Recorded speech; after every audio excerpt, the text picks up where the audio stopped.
I wish I was a baller getting selected in the first round of the NFL draft. I don't know about you guys, but because those guys are going to be playing professional football and getting paid. Welcome, everybody, to the Fantasy and Frames 2026 NFL Draft Show. I'm your host, Jorge Edwards, with fellow co-hosts, and Nate and I are going to be switching off throughout the night. Who's hosting, who's not, depends on who falls asleep fastest, because we're getting old. But aside from that, we got Nate Markham here. We got Colby Conway from Fantasy Alarm. How's everyone doing? Nate, let's start with you, buddy. How are you? I'm good. I'm, we wait all off season. It's kind of like the penultimate day of sports for many of us, because we got the draft, and then of course if you just don't have multiple picks in the first round like Kansas City, you can jump over and watch NBA playoffs or NHL playoffs or whatever. But let's be honest, the NFL draft trumps pretty much everything else that's going on right now. That would be 100% accurate. Colby, what's going on, brother? Haven't seen you in a while.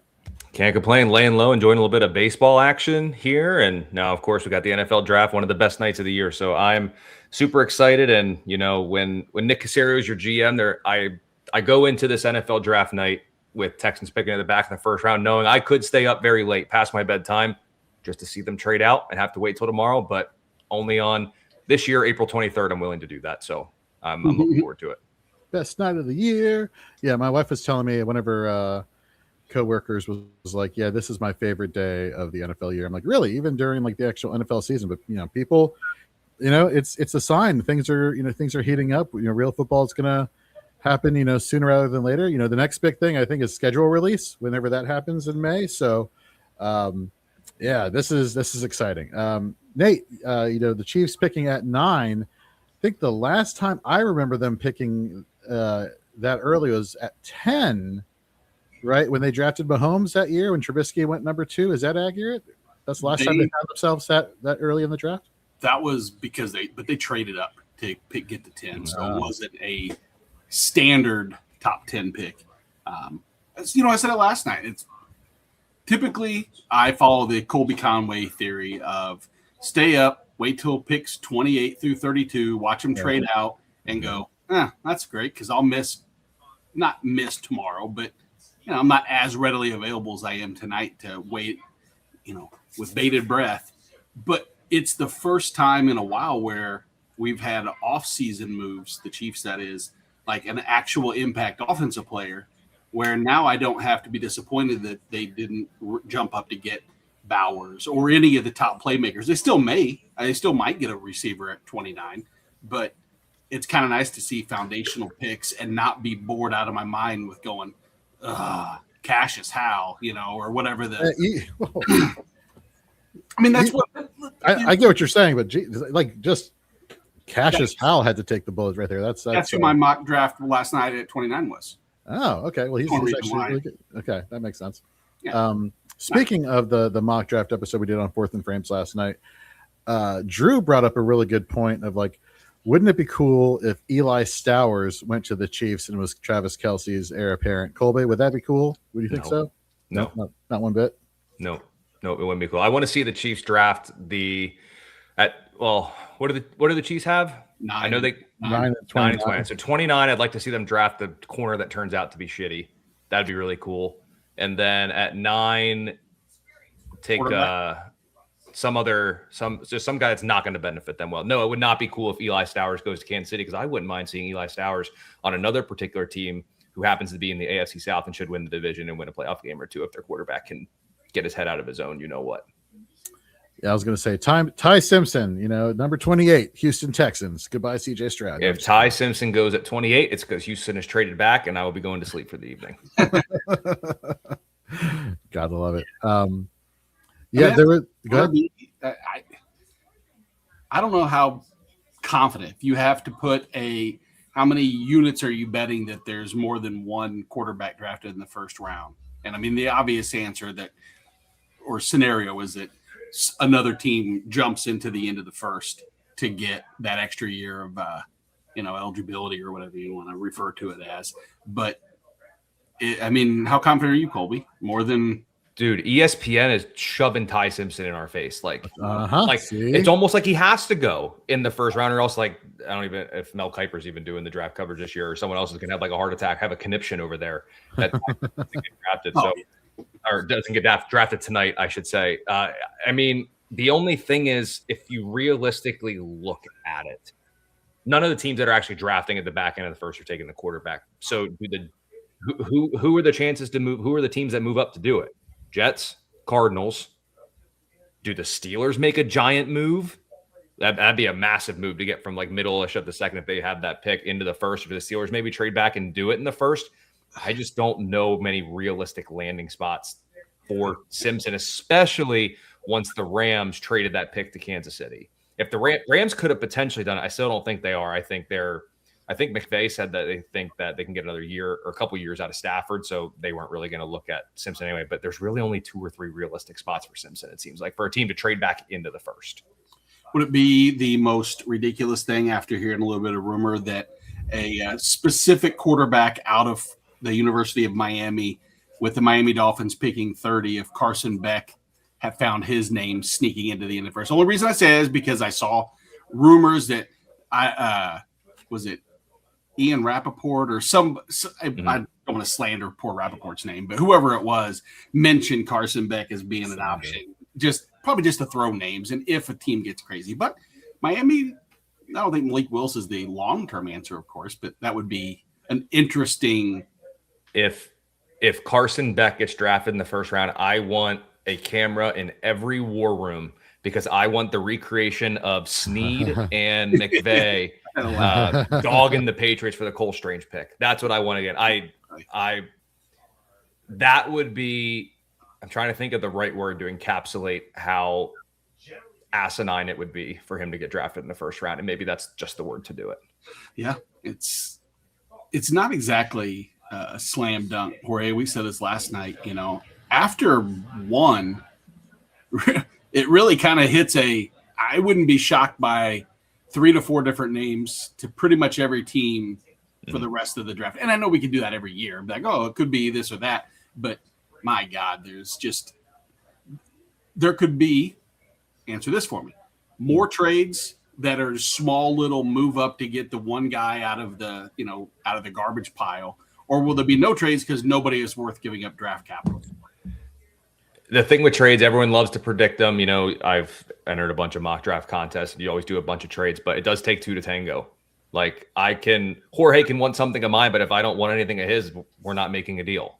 Like we've seen it in fantasy football. We all do it all the time too. Like it takes 2 to tango, but it does seem like there could be just enough that I think we see some action, and it could be little trades. And, there's reports that here's the thing. Every team has been reported to either trade up, trade back, or stick and pick. Every team has done it. So it's just a matter of what actually ends up happening. But I do think we'll see a fair number of trades.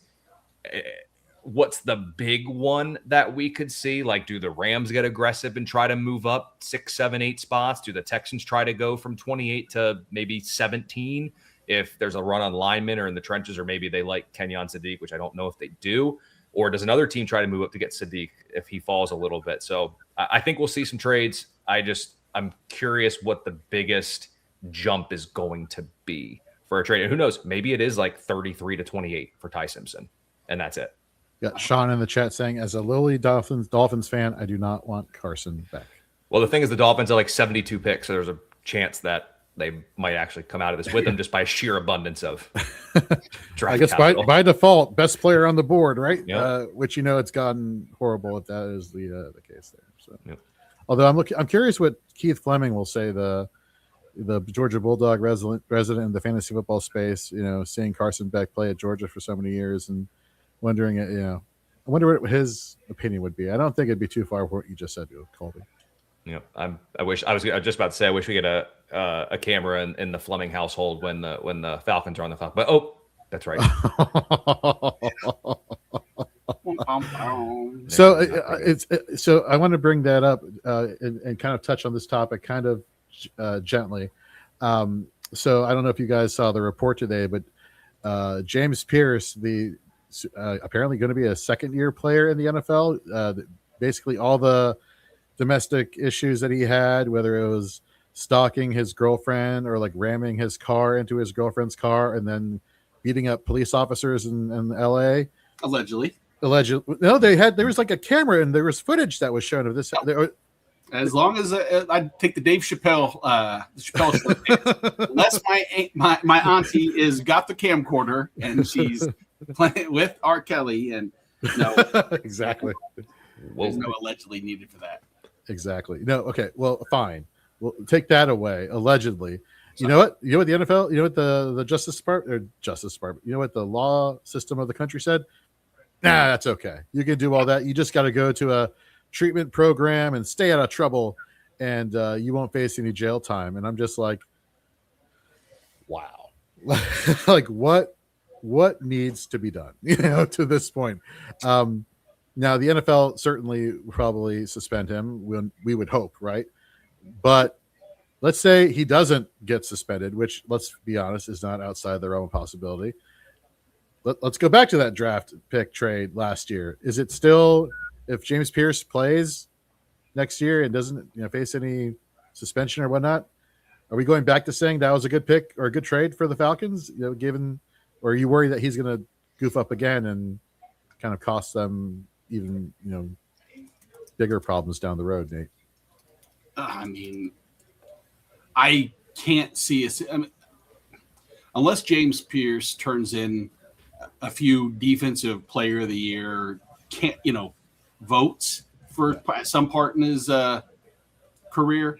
There's no way that I think that the actual amount of capital they gave up to move it would be worth it. But I mean, I'm looking back because my memory doesn't go that far, but I'm trying to think what they could have had. Coulda, woulda, shouldas are always fun when we have clairvoyance and hindsight. But yeah, no. As Sean says, apparently attempted murder is a slap on the wrist. Apparently, but let's not dwell on the negative. Let's focus on the positive, because that's what the NFL wants us to do. The Commish 82 says over on YouTube, how many players attending the draft are left sitting after there tonight? I feel like that's like a good prop bet to have. I wonder if there's a prop bet out there that, on some website or whatnot. I don't know. That's a great question. I generally think, though, people who are invited to night one, like, there is some like insider information, like you're more than likely getting drafted in night one. So if you can be here, be here. I say there's only one. No, and I don't even know if it's one. The only one I can see that I think of is Ty Simpson, because he's going to be there. Okay. Don't tell ESPN that. Oh, I know. I'll leave. I won't text him. But I mean, sincerely, I'm looking at the names of the players that are going to be there. David Bailey obviously will be drafted. Rueben, Bain, Delane, Caleb Downs, Keldrick Faulk, Colton Hood maybe is one that, if teams don't want to take the defense back, but I don't see him slipping out of the first. Lemon, Love, Caden McDonald, defensive tackle slips a little bit. He won't make it past 28 if Houston sticks. No, absolutely. I don't think he will at all. And then the other names are Arvell, Reese, Caden, Proctor, Carnell, Tate, Sonny Styles, Jordyn, Tyson. Yeah, so it's really Hood and Simpson are the only two that I think you could realistically maybe see, and I still think Hood goes in the first round. I do too. I think corners are just there. It kind of drops off after really the top two or 1.5. Yep. So Colby, on Fourth and Frames last night, we took a poll as far as like what percentage of draft picks did we nail in our mock draft last night, and obviously the percentage guesses were low. All right. What did we say, Nate? 6. We would get 2 out of the 32. The percentage was 20%, so roughly 6 picks, 6.5 picks, or whatever it is. Colby, out of your most recent mock draft that you did, the one that you feel the most comfortable, that you're confident you're going to win money on, how many of those picks do you actually think you're going to get right? Well, the best I ever did, one year I got 8 correct. That was the best I ever did. And I think that was the Stingley draft that year. I think that was the one I did well on that one. This year, I'd love to get 5. And I'm thinking 4 would be really good. I'm thinking, but actually probably 3. I think, I mean, again, I'm getting Mendoza, so that's everyone's free square. That's the free one. I think, I really think 4. Yeah, I'm going to say 4. I feel really good about 4, but it's hard because you can love your board or love your mock draft that you did, but all it takes that, what is like the avalanche or the trickle down effect where one thing gets thrown off in the beginning and now it's like, yep, I was right. I have, well, it's not here for the tight end, but I have Minnesota taking a safety, but somehow Caleb Downs slipped and they went up and now they went and got him. And you can just have all of these things that can just impact it. I'm looking here at the draft that I did where I feel really good about it. Ravens getting the offensive lineman from Penn State. Yep. Vega. That's the one I feel pretty good about. I really like Tampa Bay taking Kenyon Sadiq. Ooh, okay. I actually don't have it in mind, but I'm about to change it as I look at it because I think Minnesota might look at Thieneman, the safety from Oregon. Yeah. That one seems good. And then because there was one more. Now I'm worried it's not going to happen, but Buffalo taking Keldrick Falk would be really interesting at 26 if they don't trade out or if Falk doesn't go earlier because he's gained a lot of steam here lately. I was getting into it in our Fantasy and Frames family private chat on Discord with Aiden, our resident Bills fan, and he got upset at me for getting pretend upset with Kyle, who dropped in the chat that, Jeremiah Love could be a Titan, and of course I want him to be a commander, and I said something along the lines of like, I hope they draft a defensive tackle at 4 and you have a horrible draft night, to which Aiden was like, oh, that's so messed up to say. I'm like, how dare you critique me, Aiden? Just for that, I hope the Bills take a punter in the first round just to screw you up tonight. So I'm cheering for a punter. First round pick. Let's go. Honestly, there are some teams that could benefit from a punter in the first round. Like Houston punted a lot last year and then put the opposing offenses in a really bad spot and let that defense shine. I'm just saying, worst things happen. Houston is going to draft a punter, by the way, in this draft. It might be 6th or 7th round, but Houston is going to draft a punter. I wonder if they go ahead. I just say that's exciting.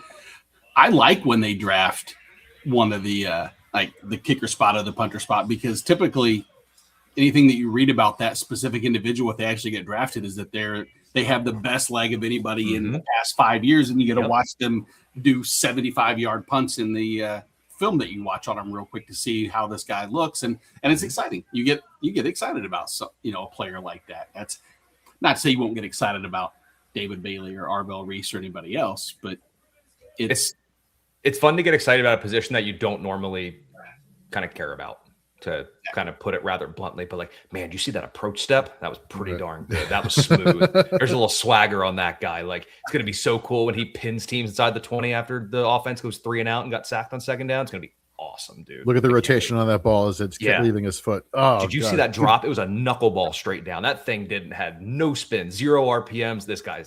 I can't believe this guy made it to the 7th. Then you start talking yourself into, we should have took him in the 5th. Exactly. I know. So I want to say that Sebastian Janikowski was the last kicker. Exactly. I was going to say that. Well, yeah, that I can think who's of. taken in the first round. So fun fact, they have just out of DC and Dulles, Virginia, they have like autograph sessions twice a year where they bring in athletes from, past and present. And I recently had gotten a Raiders mini helmet, and the only Raider they had there was Sebastian Janikowski. And I'm like, I want to get Seabass's autograph. That's pretty cool. And so I went to go get his autograph, and normally you stand in a line and, you get to their table and they sign it for you. And if you're lucky, they'll take a picture with you. Otherwise, they'll make you pay like hundreds of dollars to go to the actual picture area. So I get in the line for Sebastian Janikowski, and a person walks up to me, "You here for Janikowski?" And of course they butcher the name, and I'm like, "Yeah, that's who I'm here for.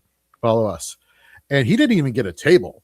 They took us to like the back where pretty much like the back of the building in the alleyway, and the back of the building where they have like all like the equipment that they signed prior to their appearance. And he's just sitting, he's just walking. He didn't even get a table. He was just walking around. He's like, "Hey, you here for my autograph?" I'm like, yeah. Unreal. But nice guy though. Nice guy. We got Stacy Perez joining. What's going on, Stacy? Hey, guys, I'm just over here just waiting to see when the Packers are going to pick tonight. Oh, right around when the Falcons do. Yeah. What's up, everybody? Doing good. How are you doing? It's been too long. It's been a minute, right? I missed you guys. I've been too busy watching my Braves just win. That's all they do. Mm-hmm. Just winning. Yep. Love it. Love to see it. Feature Nats today, Jorge. So sorry. I wish I could be offended. I like, folks, I have tried to love baseball. I have tried. My interest in baseball peaked in 2004 when it was Red Sox Yankees and they broke the curse of the Bambino. After that, everything else in terms of the theatrics, like everybody says this past year, Blue Jays, Dodgers, oh, this is like one of the best World Series. And I'm just like, I'm trying. I'm watching the game 7. I'm going to extra innings. I'm really trying to enjoy this, but just not happening. Missed out. Sorry. So, but for your sake, for your intentional jab there, I'll pretend to be hurt. Oh man, that sucks. Oh. Yeah. Yeah. So it's funny. We got some people here from Fantasy and Frames actually attending the draft in Pittsburgh as we speak, live on the ground, and I want to bring them on stage really quickly. JT, how are you doing, man? Can you hear us, JT? I don't think you can hear us, but you clearly see that he's wearing a TJ Watt jersey and the internet is freezing. So I'm going to say we're going to take JT off screen, but thank him for tuning in, trying to connect. I kind of feel like a dick, but then I kind of don't. But I did text him and ask him. Okay, one more time, JT. Let's see what we got there. Let's see if we can get JT connected, and we cannot. Okay, so that was an failed attempt, but it was still an attempt nonetheless. Stacy, you have been hustling. You have been doing amazing work. If you don't mind, I'd love for you to talk to us a little bit about fangirl football. Yeah. So fangirl football is, think that like a fun little community where women can go and kind of learn about fantasy football. If you're just kind of getting into it and you don't really know where to start, our fun founder Judy, who was on with us during the women's tournament. She started this like a year ago and just like really just built it up, has really kind of grown it and made it just an awesome community, a place for, women to kind of get together and play. There's even like WNBA leagues going on right now. So you can do all kinds of stuff over there. You can get a lot of good information and just make friends. And I think that's probably like the best thing about fantasy football is that you can just kind of like find your community amongst, people that are as passionate about fantasy football as we are, because I don't know, I just kind of feel like I've made so many friends doing fantasy football over the years and like just people that I wouldn't have met otherwise. And, it's just, I want to kind of share that with other people and get other people involved. And so, I met Judy at the Bucs did a women's career event a few weeks ago. Well, I guess now it's been a couple months ago now. But we met in person. She's from the Tampa Bay area. And so we connected and I'm so excited because we're doing so many fun things. No, that is awesome. And, when you did, I think your draft with Judy was the second draft that we did for the women's basketball tournament back in March. And first of all, she seems like a natural behind the mic and just talking shop. It was amazing to listen to, not knowing anything about her. And you and her just instant. You could see the connection, and seeing both of you now working together at Fangirl Football is utterly fantastic. I saw that you all did a draft night giveaway for the Carolina Panthers. Like that was pretty awesome. Yeah, it was so cool. So the Panthers, so Judy lives part-time in Tampa, part-time in Charlotte. And so she has a lot of connections to the Panthers. And she had gotten an email about, a draft event that they are doing. That's super cool. You can host your fantasy football draft at the Panther Stadium. They charge you like a really minimal amount. Like it's not bad at all for what you get. They do the draft board. They have food. They have beer. You even get a ticket to a Falcons game. That they're going to play the Falcons. It's a division rival. You get a ticket to the game. You get to take a picture on the field. So they had this whole thing set up and everything. And so Judy we were looking into it to see if we wanted to host like a Fangirl football event there, come August and everything. And so they actually gave I guess 2 tickets to their draft party tonight. And so Judy is in Ireland right now. I'm in Tampa. So we were like, we've got to get these to somebody who wants to, who's up there, who wants to go to the draft event that they're doing. They were doing all kinds of things. I think they're having like a VIP, like former Panthers player, come and meet all the group that's there and stuff. So we gave that away the other night, and it was so cool. I was like, God, I wish Tampa was doing something fun like that. No, that's awesome. That's awesome. Yeah. Really quickly, we have officially. Has Goodell gone on stage and said that we have kicked off the NFL draft, or he's about to? Okay. So as we're doing that, let's welcome on Andrew Cooper to the show. Yes. Coop, what's going on, brother? What's up, guys? Just jumped off the Fantasy Alarm show right into this one. I see fellow brethren, Fantasy Alarm brethren, Colby Conway in the house. What's up, dog?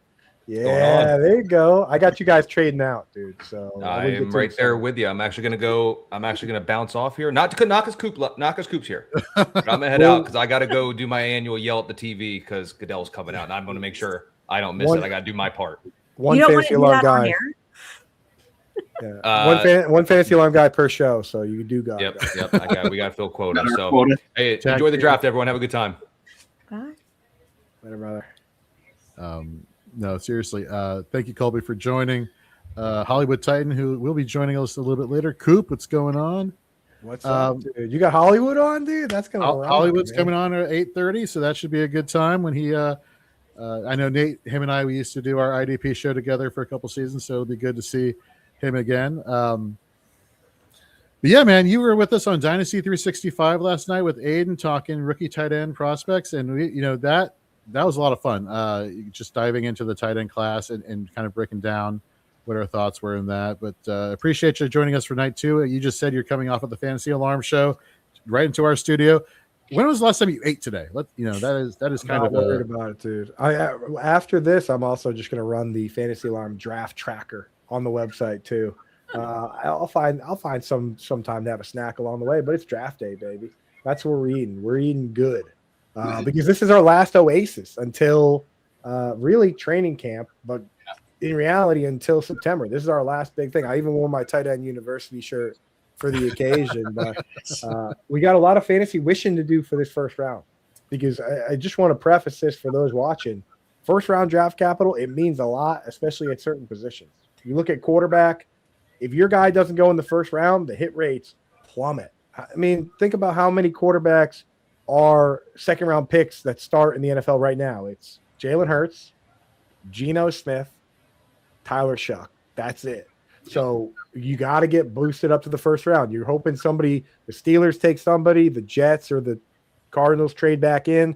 You want that first round capital. Same for a guy like Eli Stowers we talked about yesterday, right? The tight ends, if he goes in the first round or second round, it's great news. If he starts sliding, that's the kind of guy that could be in a tough spot. So fingers crossed for the fantasy world. We need wide receivers, running backs, quarterbacks, tight ends, move them up. Yeah, that's what I'd be interested this year with how many playmakers in the first round, because the consensus has been going in that it's weak at the skill set position this year by comparison to 2027, and that's the problem, is everything's compared to 2027. It's not just in the now, where it's not a bad class by any means. It's just when they're looking ahead and they're trying to be pragmatic and prognosticators about how good 2027 can be, it kind of negates some of the potential really, really good landing spots we could see for some of these guys. Yeah, and I'll say this: the one thing we have going for us is that you look at like wide receiver and free agency. Romeo Doubs and Wan'Dale Robinson were the highest paid guys to change teams, right? And like a lot of guys stayed and put. You look at that, that's going to boost up wide receivers, right? Like teams are looking around, they're like, look, you got to get them through the draft. It's a premium position. So we're hoping that they go up to this level. Stacey, I want to ask you, because it's such a tricky question. Yeah. If a wide receiver gets picked at the end of the first round, do you give them first round draft cap? Like, do you give them the full credit for first round draft capital in a class like this? Or is it kind of since it's a thin class, is that kind of like a fake first round pick? Ooh, that's a good question. I mean, I think you kind of have to give them the first round. I mean, let's see, who's going to go in the first round that we know, right? Like Lemon, Tyson, Tate. Yep, for sure. Those three for sure. I don't think you can like discount that, even if it's like, the 32nd pick. Nobody's going to the Seahawks, but even if it's that low, I mean, you're still going in the first round. You still get all the benefits that come with getting a first round draft pick. You get that option. So I think that you do get to count it. Yeah, I'm gonna go with you do get to count that one. Okay. I think good. Yeah. I like that better. It feels better. It like first round pick. You're biased. Okay, that's because the Patriots have a pick and you don't want 31. I'm like, yeah, Jim. They're gonna get AJ Brown here pretty soon. Come June 2nd, he's gonna become a member of the Patriots. Coop, at some point, can we please talk about Justin Jolie? I know he's not a first round pick, but he just like. I talked to him at the combine and I was just enamored and I was like, I love this dude. Like I want good things for him. And I was like, when I saw you on, I was like, oh my God, we have to talk about Justin Jolie. Let's talk about him right now. But I'll tell you, I've got one bone to pick with him and it's not his fault. Because I was talking to Jorge last night about this. So I was watching Justin Jolie, his tape back in like March. No, actually February, like early February, I'm watching this guy and I'm seeing him do all these spin moves and jukes and all this stuff. And I'm like, man, this guy is awesome. He's so athletic. And NC State had him listed at 263 pounds. And I'm like, dude, this guy with the spin moves at 263, that is incredible. And then at the combine, he weighs in at 241. And I was like, okay, now the spin moves make a little more sense. But I was just like, they lied to me. I felt lied to, Stacy. But it wasn't he didn't lie. It was just the program, Maybe he was just on the Ozempic diet for a couple months. Maybe he slimmed down. He slimmed down. I will say the tape is awesome on that guy. The broken tackles, the yak, all that stuff. He's the exact kind of guy where if Kenyon, Sadiq, and Eli Stowers go, and then somebody takes like a Max Clare or even a Sam Roush, and then he's the next guy, I would love that. Or obviously if he goes third, that would be incredible. But like if he gets that second or third round draft capital, I'm in 100%. Yes. So Raiders are officially on the clock, and the Mendoza highlight reel is in full effect over on NFL Network right now. So, shocker. Can you imagine if like it was like this could be like the ultimate fake out? Like, well, gotcha, and it's like we got Kirk Cousins. We're good. I'm like, that could just continue the WWE-ification of the NFL, where it's just that would be amazing. They just try and make headlines no matter how. I mean, I wouldn't put it past Goodell and the gang. As someone who has a John Cena towel hanging on the wall there from West Newbury, Massachusetts, I would not. I'd welcome that kind of crazy shenanigan. Exactly, dude. I'm always up for the show, and that's what's so great about the NFL draft versus other drafts. Like, first of all, you watch the hockey draft and the baseball draft, and you try to get excited, and then those dudes, you don't see them for 3 years. They just disappear. It's like, and then they show up eventually, and you're like, oh, I remember we drafted that guy like 5 years ago. With the NFL draft, these guys, everyone drafted tonight is going to play for the most part, from what we're hearing. And the other part is all year round. We all work in the industry. It's just rumors every day. Every single day you wake up and you're like, what's the rumor today? During the season, in the off season, in the playoffs, what's the rumor? What's going around? What are the insiders saying? What are the unnamed execs saying? Well, tonight you can't hide. Like the picks have to come in, right? Like we're going to get actual results tonight. All this talk about, I'm hearing this, I'm hearing that. Well, tonight it either happens or it doesn't happen. And that is just a really satisfying moment. And then on Monday morning, we go right back to the rumor mill for the next 4 months, and you don't get anything. So tonight is going to be a beautiful thing no matter what, just because I want answers. Yeah, right. You want the truth. I want the truth. You can't handle the truth. It's my favorite thing about the draft is to see how everything shakes out and what teams take somebody that we weren't even thinking about or didn't predict or none of the mock drafts had. That is always my favorite thing. And I just saw that Kurt Warner has got his hot Santa beard back, and I know one Miss Kelly Singh is going to be real excited about that. That's a strong look. He's really setting the tone for graying beards. You know, like I'm willing to embrace it a little more. Nate, I mean, look at Nate. He's got the hot Santa going. It's I'm like kind of semi-old, almost out of work Santa. Because Brian's dark over here, it's just gray here. It's just enough stress. Santa's eternal, bro, and he can never go out of work, dude. He no one's got better job security than Santa, dog. You're good. True. You're great. I will push back on one thing you said. Yeah. As the guy that runs the draft tracker at Fantasy Alarm, who's already, kind of tried to do early write-ups on a lot of these players, the worst thing for me are these guys that get picked out of nowhere. I remember doing the draft tracker, and when my Patriots took Cole Strange, I was like, who the hell is that? Now I'm not only do I have to go chug a beer, but I need to Google who this guy is and do a write-up on him and pretend like I actually know who this guy is. So the more guys I know drafted today, the easier my job is. As far as it is, the crazy stuff, the easier my job is if I just know who these guys are. So I know we have various streams going, and it is utterly impossible when you get people on screen like we're doing right now, being all in sync with the Wi-Fi. But the Raiders on my screen, the pick is in. Goodell is at the stage. I see it I think too. we all know where this is going. So, All right. barring as Coop says, WWE shenanigans. Yep, it's Mendoza. Shocker. Do you think they actually called him? Do you think they actually called Fernando? Like he didn't already know? Like, did they get on the phone? Like, get on the phone and be like, "Hey, absolutely." Well, I think you gotta. Yeah. Well, it's tradition. And like, I get he's super religious, but like at the house, they all dressed up. That doesn't even surprise me, actually. But here's the thing: they showed him like they cut to him, right, and he waited 2 seconds, and then he did like the north, south, east, west, and I'm just like, how did you know to do it at that time? How did you know the camera was going to cut to you exactly at that time, at that moment to do that? They had to have told him. WWE, dude. Totally. I'm saying, right? All scripted.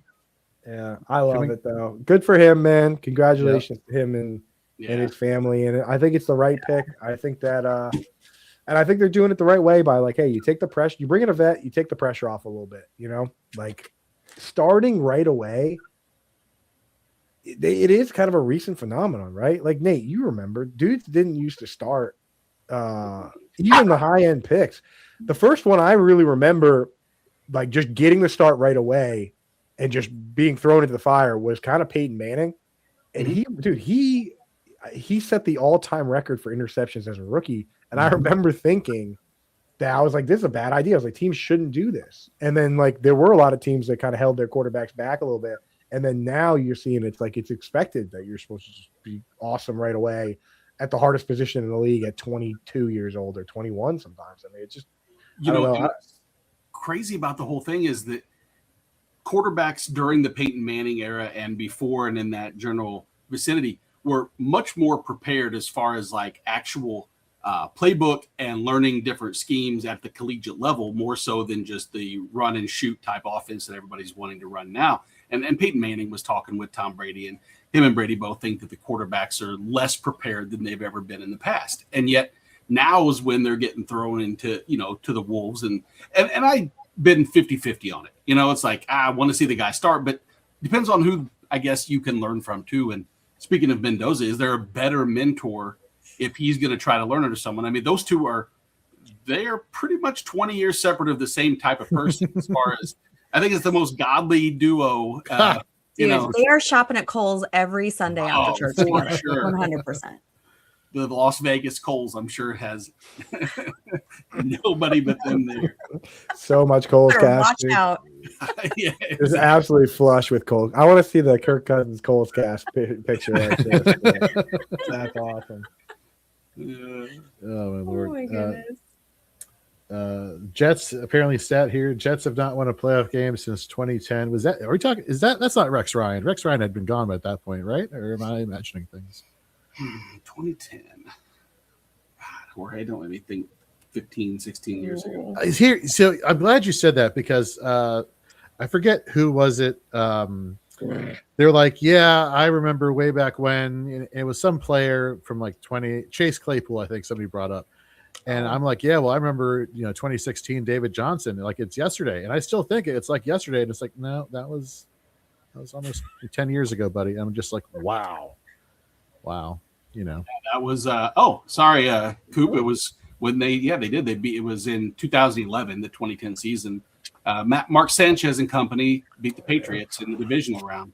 I remember that specifically. I was at a. Is that why you're being quiet? You didn't want to relive? I was being quiet because I do got to update the draft tracker as we go. Oh no, that's okay. I believe it's you didn't want to relive the horror of losing. I don't want to relive the horror. I remember specifically being at a party in Providence, and the party ended pretty quickly after that loss because I don't think anybody expected that one to happen. Hey, how quickly are people shunned when they drive up to that part and they say Worcester or Worcester versus Worcester? You can't be dropping Worcesters or Dorchesters. But actually, we know that the names up here are brutally stupid.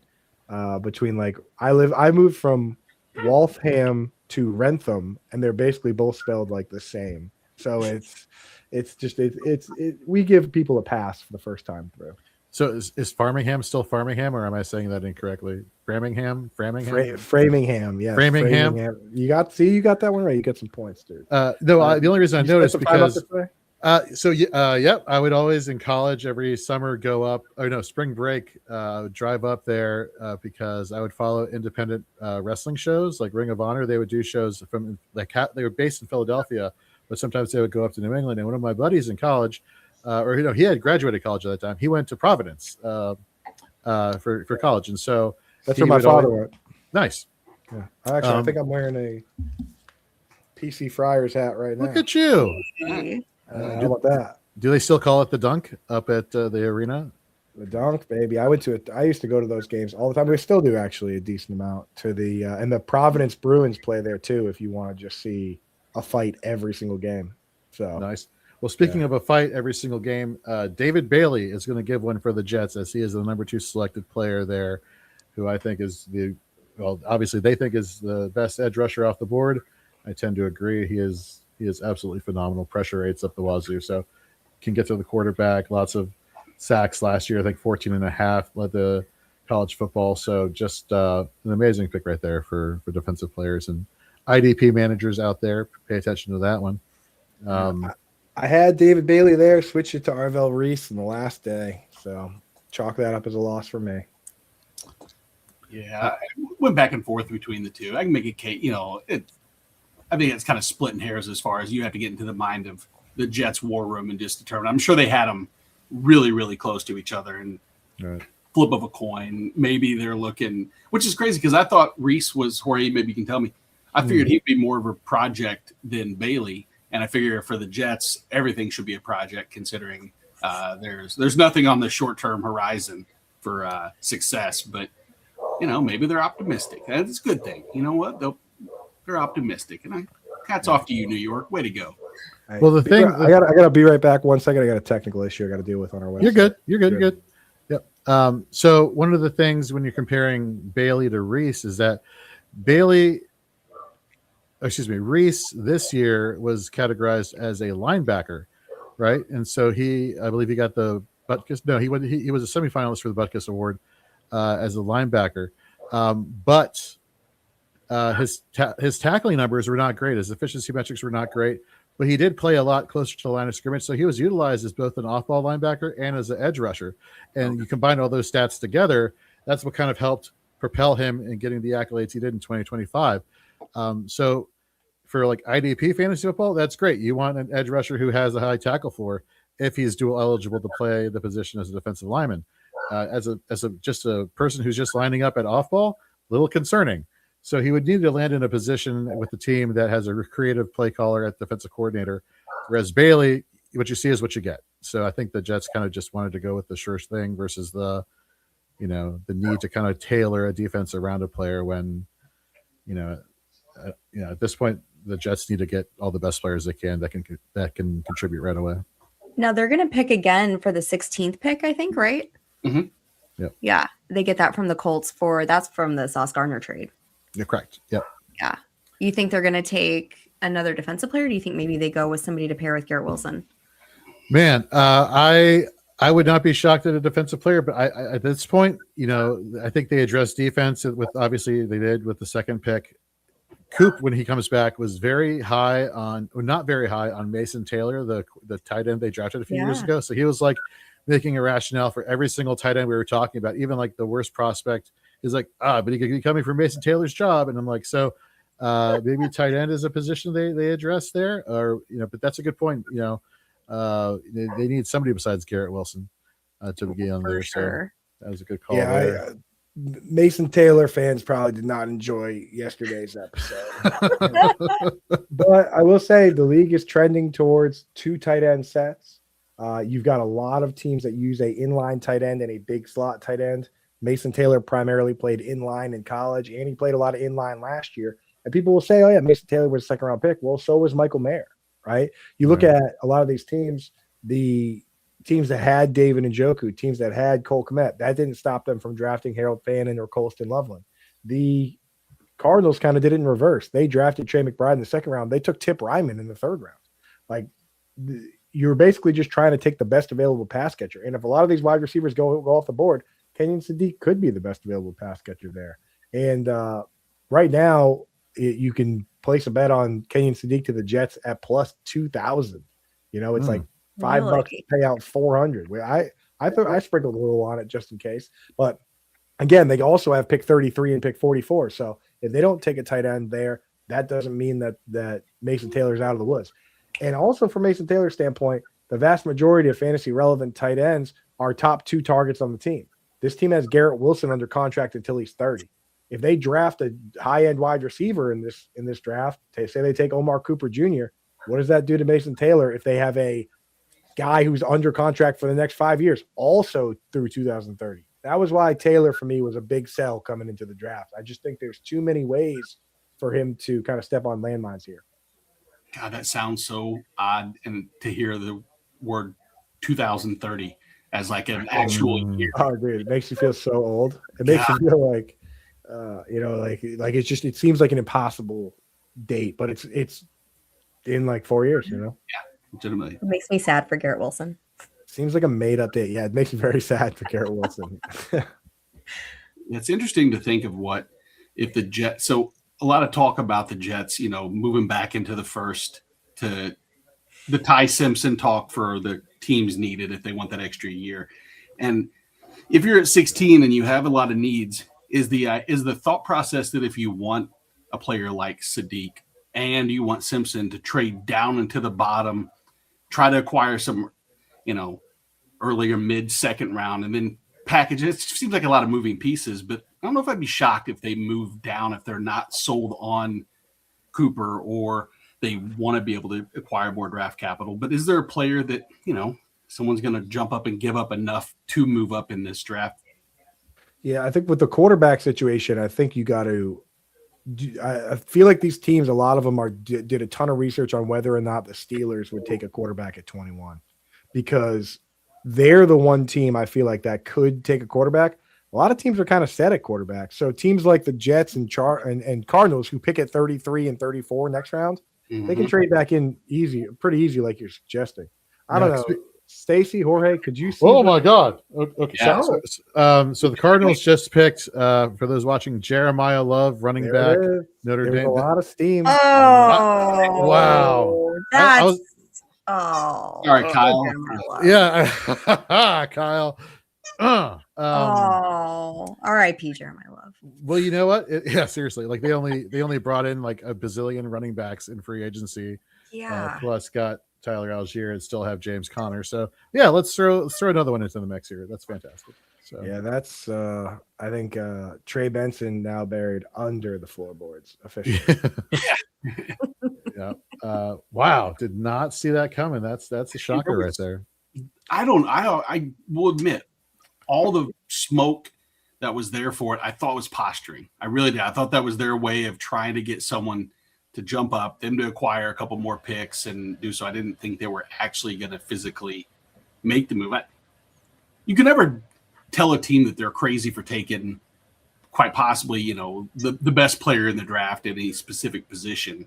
It's hard to criticize, but it's a little shocking, I guess, just in terms of so many other glaring needs that they have.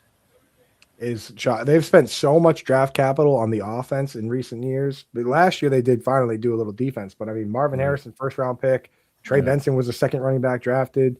Tip Ryman, third round pick. Trey McBride, 2nd-round pick. Michael Wilson was a 3rd-round pick. I mean, this one is a bit of a shocker, but hey, sometimes you just got to take the best player available. Sometimes it is that simple. So maybe this also indicates that we're going to see Sonny Styles and Caleb Downs going because teams aren't worried about whether it's a premium position or not. They're just taking guys that they think are dogs, and this guy is a dog. There's no question about it. And maybe the Arizona Cardinals learning from their Isaiah Simmons. Maybe might not be the smartest moves of taking defensive players if the hit rate's not so great. That's too soon, Nate. That's too soon, man. Arvell Reese, another converted defensive player. I will say this about the Cardinals, just for all the Cardinals fans out there: this is a horrible organization. They have they are tied for the fewest playoff wins of any team in the league. They're tied with the Texans, who have became a team in 2002. The Cardinals have been a team for 100 years. I think Michael Bidwell is a terrible owner, and he makes himself the president of the team as well, so he's in charge of a lot of these decisions. Yep. So whether or not this is a good pick is highly debatable. But we got the draft capital we need for Jeremiyah Love, and he'll be the 101 in probably all my formats. I mean, Superflex as well. And aren't they consistently one of the whenever they release the rankings of the teams that the players do, they always come in last in all the categories. Oh, they got an F- in one category. Yeah. That's not even a real grade. And I'll tell you, I went to the Cardinals subreddit. I always check all the subreddits on the day of the draft just to see what the vibes are like. The top post on the Cardinals subreddit is somebody saying, if you're at the draft, start a sell the team chant. That's the top post on the subreddit. So, sorry. Again, I will say once again, I apologize to Cardinals fans. Everything I said is a fact. Well, I don't think you're sorry. Something about what you said and how you said it, I'm not sure I believe that. Everything I said is factually true. It was Stan Kroenke took all the heat off of Bill Bidwell from being the most hated person in St. Louis recently. So it went from Bill Bidwell being Satan, now it's been Stan Kroenke, of course, and now everybody's passed and it's beyond and no one cares anymore. But I second that thought. That was nice of him to do that. I think the real Cardinals fans know that everything I said is true. So I'm not worried about it. You know what the best highlight for Cardinals fans has been in the past 10 years? The show on Amazon, All or Nothing, where they featured the Cardinals all season long. That was a fun season. Carson Palmer, when they went to the NFC Championship, that was a fun show. I like that has been. They do a lot of YouTube stuff too. That's fun to watch. It's not the players' fault, but this is the team. You know what they do, or they used to do. I think Drew Stanton was the one that told everyone they used to make the players buy food and Gatorade. You heard that too, right, Stacey? I have. Yeah, that's in the thing that gets released, whatever the grading. Yeah. So if you wanted a pair of sweatpants or a Gatorade, the way it worked is you had a card with your name on it, and they would actually take it out of your paycheck. Yeah. So if you wanted a Gatorade, you would swipe your card, and then your paycheck would come, and the money would be automatically out of it. So like a hotel bill that you get when you check out. Oh my God. So the Titans pick is in. And we got to get Hollywood in here for the Titans. It's perfect timing because Hollywood Titan here. What's going on, Hollywood? What's going on? Gang, dude. That's my guy right there. What's up, buddy? Hollywood, what's up, dog? All right, what are you predicting right now? Make a prediction quick. Probably Sonny Styles since Love's gone. Yeah, I think he's the best available player, right? Yeah. Can't that seems to be the word around town locally anyway. A lot of people picking Styles. I just want to say how happy I am that you did not get Jeremiyah Love. I just wanted to rub that in there. Dare you? Unbelievable. I want to say on Carrie's behalf, if she were to tune in, that you have sleeves on, and she is a fan of Guns Out. Yeah. So you know, Guns Out Hollywood is a hot commodity. Well, not Sonny Styles. Oh. You're ahead of us for the first behind. time. Yeah, I just normally you're the one, but it's the last one that's catching everything. I got Goodell walking out. Okay, spoil it. Tell us who it is. Nope. I'll spoil it. When we spoil. All right, Carnell Tate. Oh, what? Okay. Oh man. Goodbye, everyone. That's crazy. Goodbye. Thank you for having me. I gotta go. I have a ton of things to change and to write on the website. Goodbye. Thank you guys for having me. Cheers, everybody. Thanks, Coop. Hey, Coop. See ya. Later, guys. Hollywood. Good luck with the Celtics tomorrow, bud. Yeah, big night tomorrow. We got Bruins, Celtics. Things are popping up here, but it's football. Jonathan's bus in this house. I Baby. know. Let's go. Go Tight Celtics. ends. Yeah, send your good vibes for the tight ends to get drafted early. And Hollywood, I love you. Love you, man. See ya. Later. See you, Coop. Give me 1 second. I'm going to let dumbass dog back in.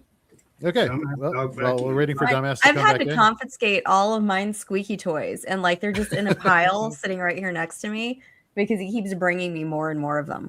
That's funny. Yeah, I was like sitting here and like while you all were talking, and I'm like, "Where's Penny?" Normally she sits behind me. She was literally like at my feet like during this entire time. So She's behaving. she Mine is a menace. behaving. You know what's funny? So I was teleworking today, and I heard somebody snoring, and I'm like, "Wait a second, I'm not snoring. Obviously, I'm awake, duh." And I look over, and my dog is literally snoring like louder than a human being, and I'm like, "What is this?" And I record it and I send it to my wife. She's like, "That's cute." I'm like, "It's not cute when I do it." Hell no. So I'm like, okay, fair enough. Fair enough. All right, Hollywood, you got yourself a really good wide receiver here. What are your thoughts here for the Titans? I mean, I guess I don't hate it. I mean, they got to have some weapons for Cam Ward, right? I mean, I just didn't expect a defensive coach to go offense this early. Not Salah. I figured he would get a defensive weapon since right. we need depth, at least on defense. So, so are you? Well, we're waiting for the next pick to come up. Are you a fan of the new logo, new jerseys, all that? yeah, it's all right. I mean, I like it. Okay. I mean, you don't I sound don't like get into the whole logo stuff unless it's just something stupid. Then it doesn't bother me too much. But fair enough. Fair enough. Fair enough. and we run Nate off. Wow. Yeah. Apparently. No, but I was here a whole 2 minutes. well, well, hold on. We got a comment here from Sean in the chat. Hollywood is sober on draft night. Hey, it's early, first of all. Okay. Yeah, it's only 8:30. Things will get more interesting, quote unquote, as the night goes on. So, See that Sean's the reason I can't behave. He's an enabler. He is an enabler. Anne's in the chat. saying hi, peeps. I'm not happy as a Saints fan. Want to take? Well, we got some good wide receivers coming. It's okay. We got some time. Some really good receivers that are still out there. Yeah, patience. I say that, and then the next like 4 picks are wide receivers, and it's like, well, crap. Sorry, Ann, my bad. Jorge, do you want a receiver? I want Caleb Downs. If Love is, I love Caleb Downs. he is for me the best overall player at his position. So yeah, I want Caleb. That Downs. would be awesome for you guys if you got Downs. Yeah. Yeah. Well, the defensive. So and not only that, but for Hollywood, this for IDP fantasy football, like the new defensive coordinator for the Commanders is coming from the Brian Flores tree, and he likes utilizing those safeties, especially those strong safeties closer to the line of scrimmage, which means more tackles, which means more fantasy points.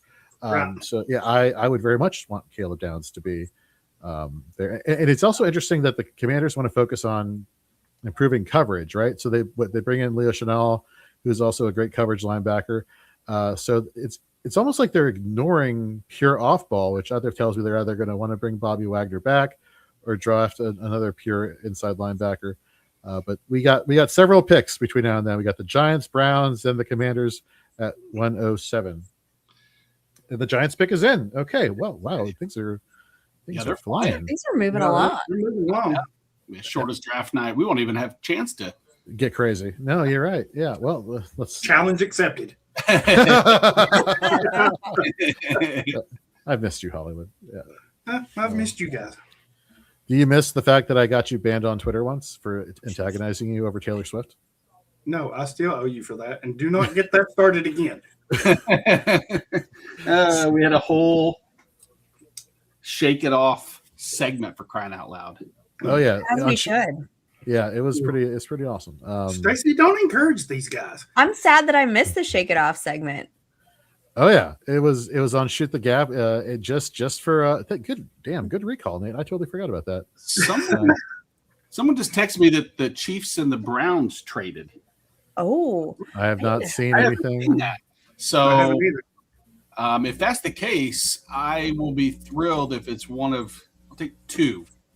If they And I take know Downs, I'll be pissed. Yeah, I know. Downs would be Arvell, it would be Reese or Downs, either one of those two, and I would be thrilled. Of course, like I hope they don't trade up to take an offensive lineman, even though we need it. And I just saw the best meme. I'm looking at Twitter to see if I can find anything about that trade, and somebody posted that clip of Bad Bunny where he's like, oh, and it goes, players tonight when they see that Cleveland area code pop up on their phone. Man, well, some there it is. Yeah, wow. Is it really? I haven't gotten the just updated now. Said Chiefs are on the clock, so I guess I need to know who the Giants are taking. Yeah, who the Giants take? Did you see it, Jorge? No, it's still they went to commercial. Somebody apparently told them, "Hey, whoa, you're going too fast." Exactly. I still stick by last night. I don't care. I think Sonny Styles is fine with me on that defense. I think you have three between. We said this last night, Hollywood. Abdul Carter, Brian Burns, Sonny Styles is as nasty I don't think it's called triangle defense, but I'm going to call it that for right now, just because. I know what you mean. What it creates is a triangle, and I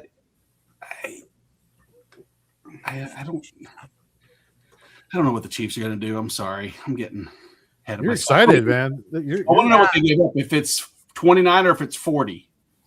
All right, good. It doesn't look like it's 29. Okay, so if you're following Ari Mirov on at My Sports Update, he's already got the Giants pick posted. He's already got the Chiefs pick posted. So, for suspense, don't watch, don't read. I'm on the NFL website. But so at 40, no, the Chiefs. What? They didn't give up that. Thanks, Cleveland. I don't know what we had to give up. It better not be something next year, but.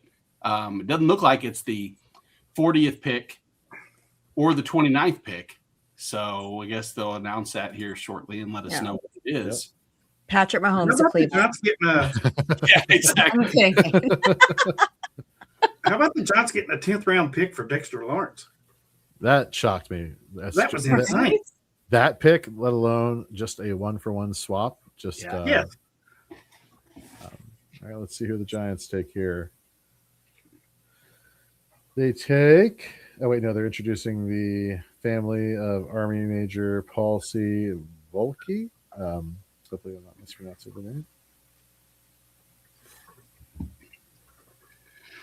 But yeah. So yeah, we complain when Browns got 9, the 74th, and the 148th. Oh wow.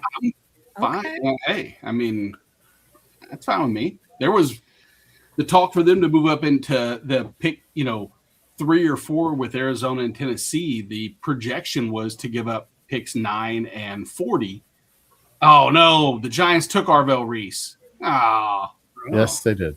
Son of a bitch.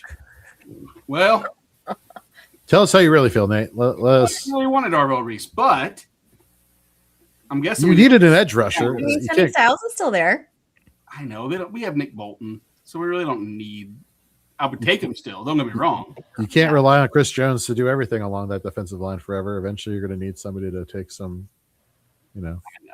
If you're telling me that we're going to get a defensive tackle at 6, I'd punch him in their face.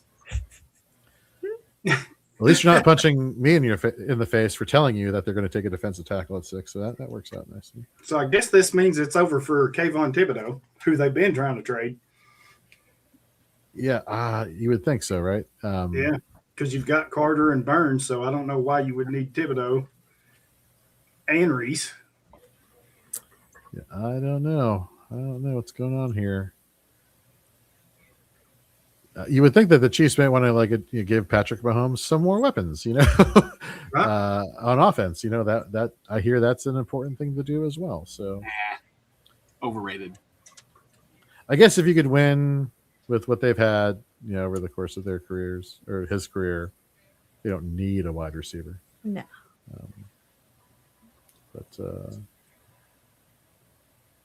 But so JT and John McGlynn, they're at the draft right now, and they're staying at one of JT's friends' houses, and the person in question, the friend, has a son who, and Stacey, you'll appreciate this, was named Maddox, and great name. but he is named after Tommy Maddox, the quarterback who was in the first incarnation of the XFL and then became a Pittsburgh Steeler. He was named after that Tommy Maddox, who then, after 2 games, got concussed, and then rookie Ben Roethlisberger stepped on the scene and never gave up the job afterwards. So, yes, that is a deep cut.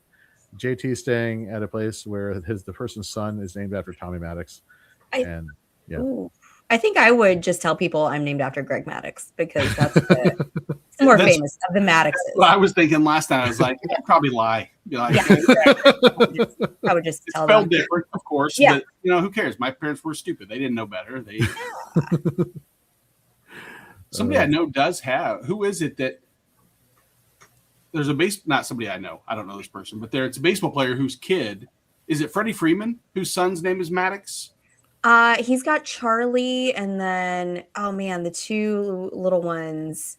They just had a girl too, like literally the other day. They just had a baby. I don't think they're named Maddox. I'll look this up. Hold on. See, he had the other 2 after he left Atlanta, so he was dead to me. So I stopped paying attention to his kids' names. She said he was dead to me. Oh yeah. Once you leave Atlanta, you're no longer you're gone. Well, you and my father Max. Okay, so he's got Max and Brandon, and then the new little baby is named London. Right, it's mentioned on the Freeman family. London. Interesting. Interesting. It was a spite cup. Good for you. Yeah. Now Chipper Jones did name one of his kids after Shea Stadium because he owned the Mets. That I did hear. Yes, you were. Yeah. Correct. He did. Yeah. Oh yeah. One of his boys is named Shea. Yeah. Right. No, I meant more like owning part of the Mets. Oh yeah. No, he's their daddy. Yeah. On multiple levels, I would imagine. So right. Yeah. And the Mets finally won a game, so good for them after losing 12 in a row. And Stacy's with the hot takes here at the baseball. She's just. I got a lot. You want me to get into some hockey ones too? I'll give you some hockey ones. If you're lucky, those will be on the house. So you'll appreciate this, and I saw this title on the Athletic, one of the Athletic articles, like a month ago or something. And you guys, you people know this better than I do. That apparently they've done some tinkering with identifying the strike zone for different players this season, where they're doing like some like uniform measurement thing with having. I think if there's like Nate, you know this better than I do. Like, is there like some like new technology where they're measuring the strike zone per person? Because now they can go straight to like the booth and get things called a strike or not at the umpire. Yeah, you do that. Right. So because of which people are like, well, I'm listed as 6'3" or 6'4". Let me go get remeasured because technically I'm really like 6'2", 6'1", and let's lower the strike zone. And so the Athletic had an article, Major League Baseball, where short kings rule, apparently. And I'm just like, that is utterly That's hilarious. Fantastic. Pick is in Onion article more than a. No, it was on the Athletic. I believe you. We'll believe this. The pick is in for the Kansas City Chiefs. Hey, wow! So Fidel is walking to the stage. Technically, I guess my mock from last night is still accurate with the Chiefs. Wow. Going at 109. Yeah. So that counts. I'm 2 for 2 so far. Let's see here. We got cornerback Mansoor, Delane from LSU. 0 touchdowns allowed last year in the SEC. Comps, as some scouts have said, is he's just a step behind Christian Gonzalez, that tier of player, which for me basically fills right in for Trent McDuffie. I wasn't certain if they were going to go corner just because Spags has done such a good job of making the most of corners. And Trent McDuffie I think he was a 20th pick, if I'm not mistaken, something to that effect. And we see how he's, again, helped him develop even more. So it's usually the later second, third round guys that he's done the most with. But this is probably the most talented corner that they've drafted or that they've had on their roster, at least coming out of college. So it's exciting. And, do they need to trade up to get him? I don't know. I guess. Did they give up their late round, first round pick in this trade? They gave up, it looks like their 4th round pick. Or no. 36, 32. Okay. So they're Hang on, third. I got the list. Hang on, I can Looks tell like they're going to give up 9. They're pick 74 and 148. third. So third Yeah. round and 5th round. Would you Okay. say 148? Yeah. So then that's 5th round. Yeah. All right. I got a We nice little cheat sheet over here from the NFL.com. Nice. That is helpful. I mean, it's crazy to look at the number and be like 74. What is that, like a 6th round pick? And it's Yeah. And like, I can't do that math. no. I don't know that they had to trade up to get him here right there. I don't either. I just wonder if maybe they thought that I mean, are they trying to get ahead of the Saints? Maybe, possibly. I mean, that's the only other team I can think of that. Yeah. I mean, the Commanders, I don't think would take. I mean, do they need a corner, Jorge? Probably, yeah. They need help all over the place, but I know. I want them to take. I know Caleb Downs, but he would be the best safety that they have selected, or defensive back they have selected since Sean Taylor. And coincidentally, I think this is around the time back when Sean Taylor was drafted at 7 or 8, I believe, that he was drafted. So this would be kind of interesting that Caleb Downs, if he goes to Washington, is picked at this point in the NFL draft. Well, we got here joining us here, fellow fantasy and framer Joe Harlow. Joe, how's it going, man? Hey, y'all. How's it going? Joe. Going well. Are you enjoying draft night so far? So far, yeah. A very interesting start. Not at all what was expected, but love to see that, though. Love it. What do you make of the Jeremiyah Love pick to Arizona? The Cardinals did a very dumb thing. Not that Love isn't great, he is, but they gave Algier a real contract. Connor they kept around. Benson obviously is in the grave now, unfortunately, unless he gets traded. Of all the teams, I think that was the most illogical one for him to go to. They need so much. Even Tennessee, it could make an argument for it, even though they're probably in a similar, if not worse, spot overall as a roster. No offense, but it's at least there you have a quarterback who you can be setting up for. This is just, I felt unnecessary. Yeah. We got Nate's bride, blushing bride, Carrie Whitaker Markham. What's the Hollywood is going on? Show the gun show. Hollywood, stop teasing. Just there you go. That's what she wanted to see. I gotta please. There we go. She's in Florida Give right the now. people what they want. She's Hi, Sean. than she is me. So She's down in Florida. Where is she? He does not know. It's like, I don't care. I'm out of here. no code.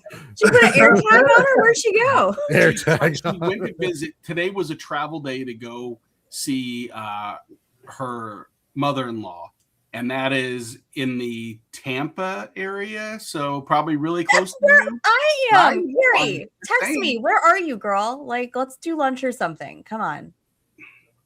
Well, We're going to Hey, what did she do tomorrow? Carrie, what do you do tomorrow night? We're going to the lightning watch party. Stacy, I didn't even know where she's at. You think I have an idea of what her itinerary is? Anne Marie. I'm talking directly to Carrie. Carrie, send me a text. We gotta hang up while you're in the vicinity. Oh my goodness. Next, you're gonna ask me what her birthday is, Oh, maybe wow. her phone number, Your anniversary Wow. date. Like, oh my That's god. easy. That I can do because it's leap year. Jorge, what are you wanting the Commanders to Was do? that on purpose? Caleb Oh. Downs. Caleb Downs. Nope. That's what you want? Manifest it. That's who I want. Good. Best You're not player in the yet. draft. Nope. Why am I the last one on this? I'm normally the one who's like seeing all these things first. This is Good. frustrating. Wow. I haven't seen it yet. Good.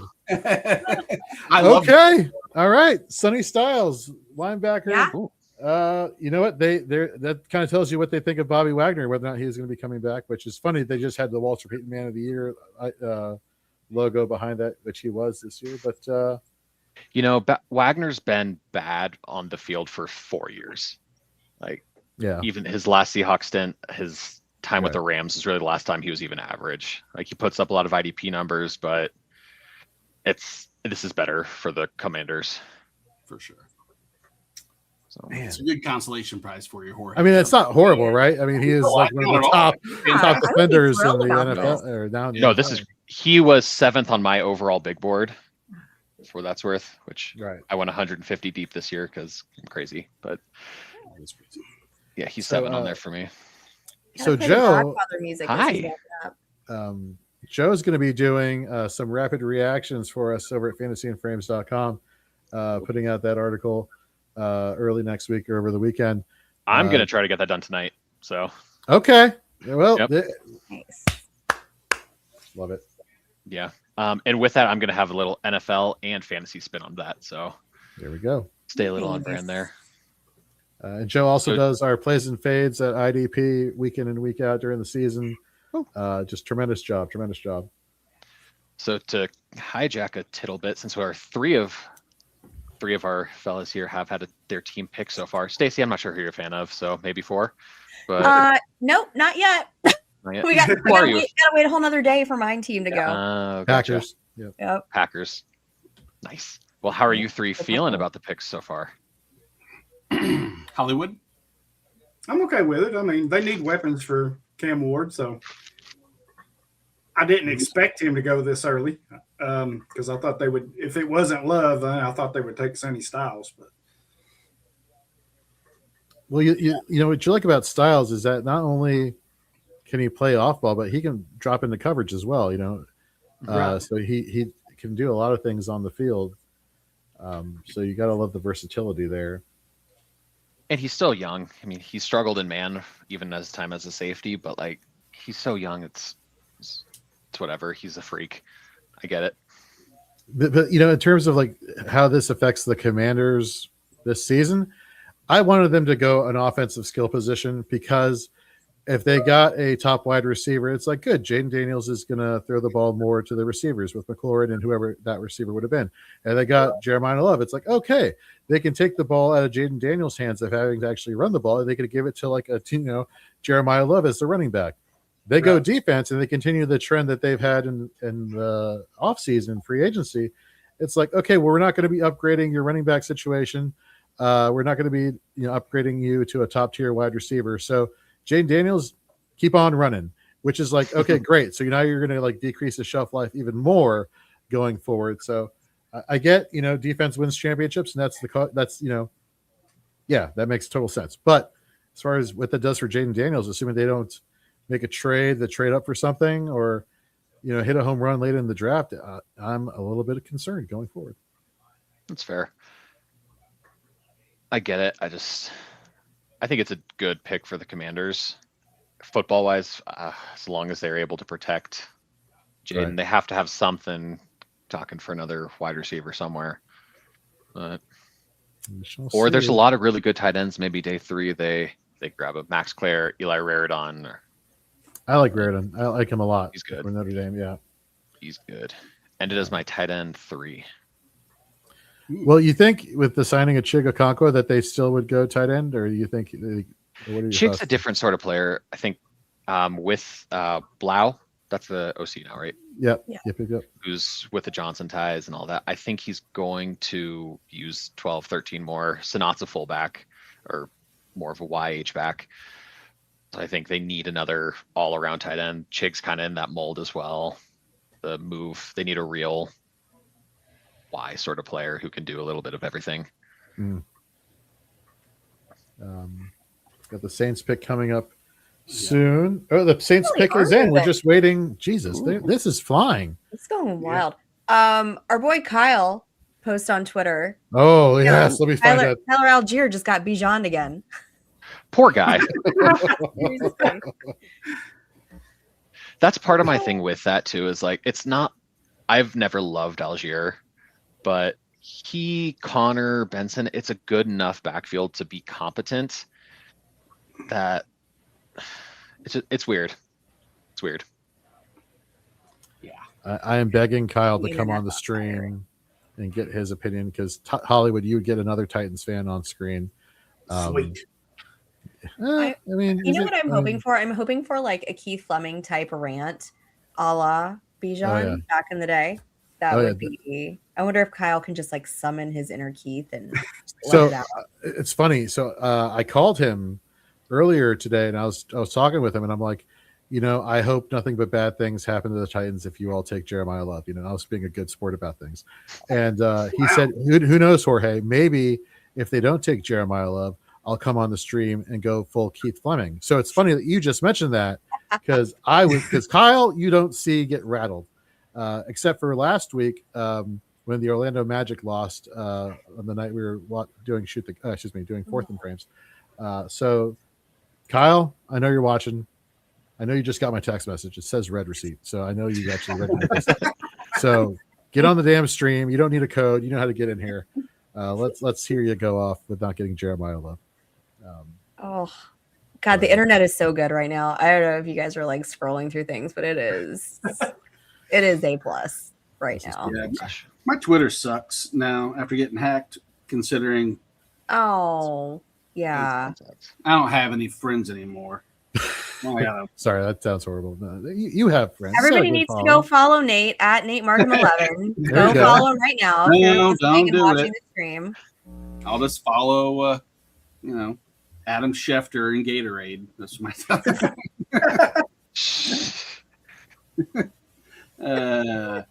So, give it time. It took you years. It takes everybody years to cultivate a following, so it's not just going to happen overnight. But you'll get it back. I have no doubt. Nope, I'm not going to try. I'm going to try to.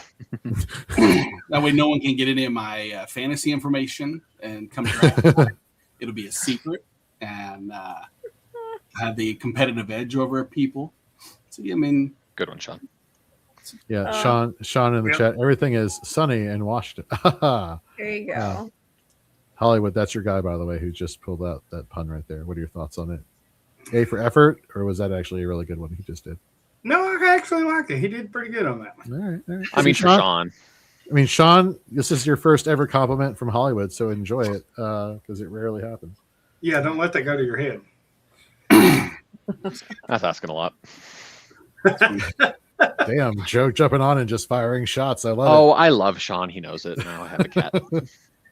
Nice. It's definitely one of the highlights of the Shoot the Gap, the original. Was watching Hollywood and Sean basically just pretty much talk shit to each other. Yeah. Text or chat, I guess. I would never. All right, so, no, not at you at all. Sean was a chronic guest on Rider Dynasty and loved those episodes. Oh, wow. The Saints. Oh, we got A little ahead. What are we doing here? see the Saints are about to announce their selection, or excuse me, Goodell is. And then Joey Jordyn Ooh. Tyson paired with Chris Olave. I like See, it. That is Aaron? you know who we should get to Yeah, talk gosh. about this pick, as well as the reaction to the Raiders taking Mendoza. We got Tip Major, Matthew Berry, Fantasy Life. What's going on, sir? How What are is you? up, guys? Oh, Hello there. man.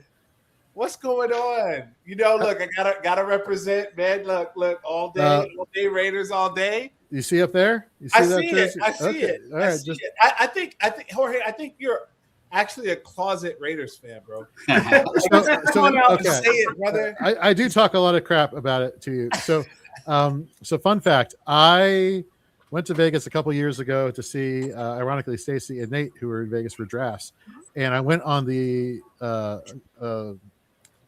stadium tour. Mhm. That stadium is like Dude. awesome. Dude, I've been to that stadium and I've been to, the Cowboys have several stadiums, but the Cowboys stadium and that one in Vegas blew it out of the water to me. It's so nice. I did the tour too one of the times that I was in Vegas, right? And you're right. I mean, like it was phenomenal. Like it was such a cool stadium. They took us all over the place. Like it was fantastic. No, I haven't been in it yet. We did the SoFi. We went to SoFi and did that, and that was just different. I mean, both state of the art, but just completely different levels of fan experience as far as what I've gathered. I haven't been inside. I've been to the old stadium, and that was a time though, man. That was great. Yeah, man. That was a dump. Well, so That's where so my Nate- wife and I we got engaged there. I was about to say that. Like Yep. he went extreme. Like he was wearing, him and his now wife wearing Chiefs gear, going into the black hole, proposing in front of Raiders fans. In I'm the like, in the Raiders club with Brian Yeah. Westbrook was Yeah. sitting next to us. How did I'm you like- survive that? Hold on, man. exactly. I got a Exactly. tough wife. hey, as we all do, brother. Man, I hear you. Exactly. I hear Amen you. to that. I hear you. It was Wow. it was ugly to start because the Chiefs went down. I think it was 14 to 14-3 at the end of the middle of the second, I guess. And then there was one specific roughing the passer call. It was like 3rd and 17. Mahomes gets the grazing of the face mask. They call the penalty. I clap. Bad idea. People around me that was too much. Don't be a real football fan. So, and I was respectful. Hera, go. Then we went inside, did our thing, came back out. We actually, there's about 7 or 8 Raiders fans that took pictures with us and whatnot. They still reach out to us on our anniversary and text us to say, hey, so I will, it wouldn't be me, but I mean, okay. No, I'm just you're good people. I'm just messing with you guys. No, man, awesome. I love it. It was exactly what I expected. Well, not exactly, close. If there was 10 people, 6 of them said, hey, welcome. I hope you guys have a great time. The other 4 wish that my mom would die, What the hell? at death. And, I mean, it was extreme. There was a dichotomy of hellos there for sure. But I don't wish death on you. Maybe a flu bug or something, but not death. It's fair. I could lead to death, I guess. Whatever, I got to be. No, but hey, look. So you guys talked about Jordyn Tyson, though, right? That's who the pick was for the Saints. Right. Look, man, I've been talking about it. We were thinking there was drafts out there showing it could have been Carnell Tate, it could have been Malachi Lemon at one point, or Makai Lemon at one point, and now we see that it's Jordyn, is this kid Jordyn. And I think either way it's fun. I'm just happy that Kellen Moore has another piece to this puzzle, and man, this just solidifies for me Tyler Shuck. I'm telling you guys right now, like this guy, what he did last year at the end of the last year was really eye-opening for me. He had a couple of good games. I mean, I want him to turn down the turnovers, the interceptions a little bit, but I think that this year, get him another weapon. I think Tyler Shuck can be in the top 10, dude. I really like him with his upside and his rushing ability. And now you add another weapon to the mix. And don't forget about Travis Etienne coming out of the backfield. He can catch passes too. So this is going to be an intriguing offense. I think they make a night and day switch. As long as They're a sneaky best ball. I was going to say they're a sneaky best ball stack. Sneaky best ball stack with the Saints. Yeah. I mean, right now he's QB 20 fantasy pros. Dude, I mean, here's a couple names. You can give me. You take him ahead of or behind. Let's go, Matthew Stafford. I'm taking him ahead of Matthew Stafford. How about Bo Nix? Interesting. Bo Nix. I'm taking him ahead of Bo Nix. And I'm taking him ahead of Baker Mayfield. Okay. And then and I'm just using fantasy pros. Browns. Okay. Yeah, that's a good pick. Mahomes and Brock Purdy would be the next 2 in line that would put him now I'm splitting a little bit here. Look, I know you got your Chiefs hat on and everything. I think Mahomes, he's going to come back with the saltiness of the Mahomes we've never seen before. Last year he came in the league. He came into the season like in shape. Like it was the thinnest we've seen him in a while. And I think we're going to get an even more, in shape Patrick Mahomes coming this season. I think that there's a couple of young guns that he needs to understand that they are coming. You still got Lamar, you still got Josh Allen, you still got Burrow, you still got these other guys too. You have to worry about. So I think that he's going to be focused. We'll see if he comes back from the injury week 1. I still think he does. I do too. But I think he's going to be ready to rock and roll, man. It might take him a couple weeks, but once he gets on, it's on and popping. Yeah. So I Eric Bieniemy. That's my thing. Yeah, and the Eric Bieniemy, and I wrote a piece on in Matthew Berry's fantasy, because I'm looking at all these coaching changes, and I wrote a piece about Eric Bieniemy, how much this offense will now just cohesively. Mahomes had some of his best years under Eric Bieniemy. For sure. So I think again, when they marry that run game with this pass game, man, it's gonna chef kiss, dude. It's gonna be nice. All right, so Stacy had to run. Oh, Stacy. So I want to bring up Sean's comment before we bring up our next guest here. I hate the way Chuck is. I do too. He is Tyler's show until he. So that's just my thought there. All right, a couple interesting picks just now. Oh wow, nice! Look at them. Let's bring in our next guest here in 1 second. Adjust setting here. Do this there. Nope, we're not doing that one. Okay. Setting saved. You know, we are officially. Oh no! Nah, not this guy. What's up? Not with the Kango. That's a bomber. Is that a bomber hat, Keith? Yeah, little Maui. What's up? What's up, bro? Dude, Stacy. I mean, that's a tough look for your boy. So literally, I get backstage. She's like, "All right, guys, I'm out of here." Reese. What the hell? No. I thought we were boys, Stacy. She big time. We were She big time, boys. Keith. Oh, she's been big time me a She long big time. time, bro. Hey guys, how you doing? How's it going? Pretty good other than my voice, but pollen and other junk in the air in Georgia has got to your boy. Yeah. So I follow you on Instagram, obviously, and I loved seeing your post the other day. 10 years, congratulations. Thank you very much. That is Congrats awesome. to my wife for putting up with me for 10 years. Yeah. Yeah, so I was going to say, man, he partied so much, like he lost his voice. But pollen is the culprit here. Pollen is killing me. So the Cowboys, the Dolphins switch picks. They just did a trade here. But Joe, I'm sorry, real quick. Who the fuck does that? Why? Why do you need to trade the team? I mean, do you really? I mean, is there like why? If you have a person that you think they're going to take, I don't know. I don't. Did y'all get Jedi mind trick, Nate? Tell me the truth. I mean, you pick 11 and 12. You just fly. No. I'm talking about the Chiefs. Did y'all get Jedi mind trick by the Giants? you will jump up and take Yeah, somebody that you Browns. would have gotten at 9.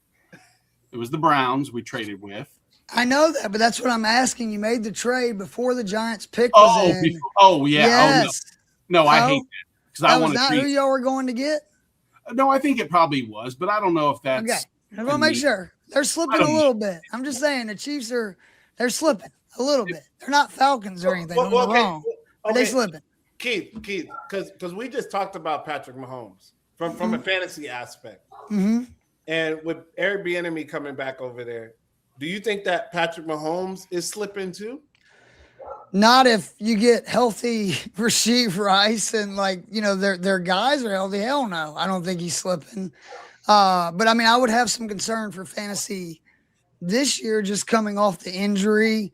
I wouldn't be doing too much crazy stuff with Mahomes in that offense coming off his first extensive injury, right? You got to assume like the running that we saw a lot more of last year, that's gone. Because what was it, Nate? Like they tried that QB sneak, and then for like 3 years he didn't run the ball ever again. Basically, it wasn't playoffs or like a big situation. They're like lesson learned. We're not going to hurt that guy. No. So I think the Chiefs will be fine. We're going to get another renaissance. He's still 32, 31. How old's Mahomes? Yeah. That's what I'm thinking. I'm thinking Mahomes is just dead set on. I'm just going to come out being the best Mahomes I've ever been before. And I still think that we may not have seen. I mean, maybe we've seen the absolute peak, but I think he can get there one more time, and I think this will be the year to prove everybody wrong. And I really think that Eric Bieniemy that hire is added extra motivation for him. I've been saying that for a few years. They need him back. Dallas getting the steal of the draft here. Well, when you get Oscar Delp tomorrow, Nate. Pardon me? When you get Oscar Delp to be Kelsey's replacement into the future. We were saying Eli Stowers. Can you imagine that? Delp's going to be so good. I don't know. Pick us up for the Cowboys. I'm not a Stowers guy. We know. Trust us. Yeah. We have heard the all off season and what seen is the that? rankings. We know. Oh, it's a water boy. Last game of the season. Exactly. Yeah, exactly. No, Keith, I'm not too. I don't hate the trade. I mean, sure, a third and a fifth to move up 4 spots. It's not a very strong class anyway, right? So I just if you like a guy, go up and get him. I get it. I think it'd be very different too if McCoy, the knee stuff hadn't been coming out. Right. I think pure talent, he's the top 5 player in the class. But with that, and there only being one true shutdown corner, I think that probably spooks him enough where you make the move just to be safe. Yeah, it makes sense. And it's an immediate need. Obviously, you lose Yeah. Trent McDuffie, and you've got a lot of third day corners in the secondary, and it's not like the AFC West got worse across in the passing game. Anywhere. Like, the Anywhere. Raiders may have a good offense now, Yeah. right? I mean, Come on, yeah, Tim. absolutely. We back.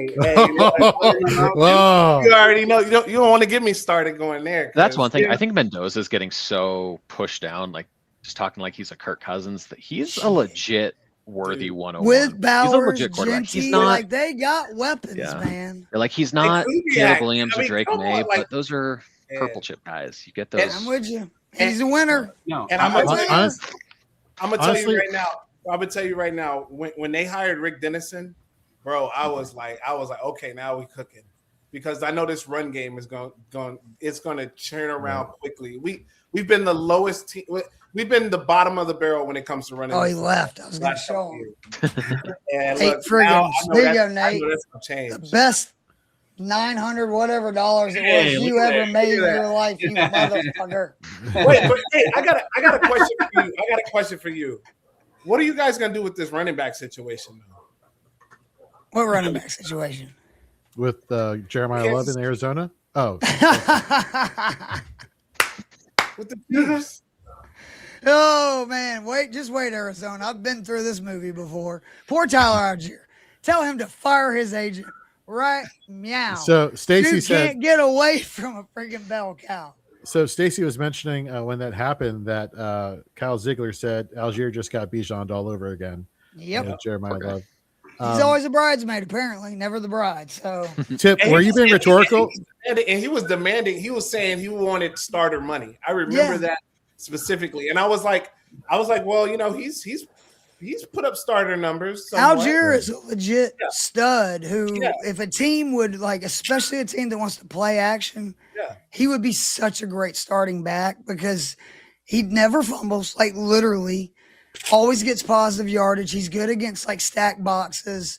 And it's going to be the same still with Love that it was with Bijan, where if he's not hitting these big home run plays, Don't look, he's going to be Jorge. getting stuffed a lot. Like Love is going to be getting stuffed a lot, to where Algier is actually pretty good at not having that happen.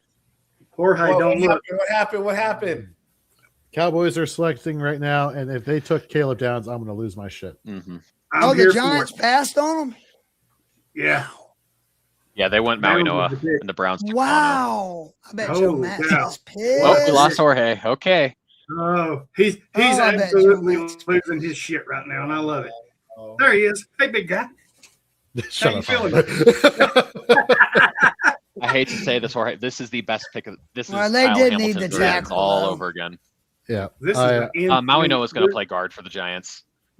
They're Hey, going to keep it's Lumer on the all outside right until- when Caleb Downs is holding out because Jerry Jones won't give him any money in 4 years. He'll get That's traded fair. somewhere anyway.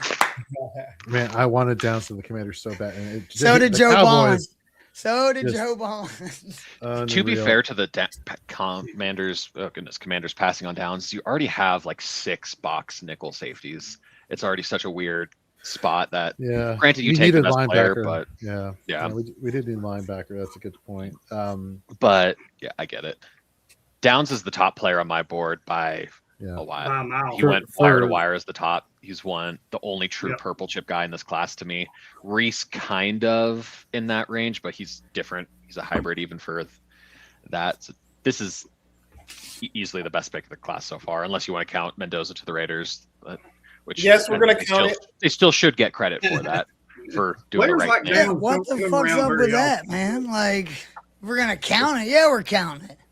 I mean, just because you have the choice of everyone. It's like asking Cowboys, do they still count those titles back in the 90s? I'm pretty sure they do. I mean, And I do like the trade, giving up 2 5th-rounders just to make sure no one jumps you. I think is smart. I don't know about that, but yeah. I mean, Cowboys it's 2 got a lot of fifth-rounders. What do you- issues, though. I don't know if you need to be trading any capital. when They you have got a as lot many of holes picks. as- They got the best guy in the class, and for really, Yep. I mean, if the Dolphins get Puka Nacua out of that, then I mean, what are the odds of that? How many 5th-rounders become even special teamers? I'm saying, though, that the Cowboys need to learn how to win playoff games, and you need depth to do that. And this is part of the issue is they keep getting guys like Pickens, and they'll hit home runs with Parsons and these guys, but because they're the Cowboys and they won't build depth and fill out their roster, they constantly end up picking around this location or trading up to make picks in these locations. I just mean eventually it does come back to haunt you. Like you have to, at some point, stop worrying about individual players and building out an entire roster. And I speak from that as being a Falcons fan, so I'm well aware of what happens when you don't. Hey, Chip, let me ask you a question here now that Miami, I believe, is going to be on the clock soon. Picks in for Miami. Yeah, we had a picks in for Miami. Oh, okay. Well, see, in your face, Jorge. I know. Apparently, yeah.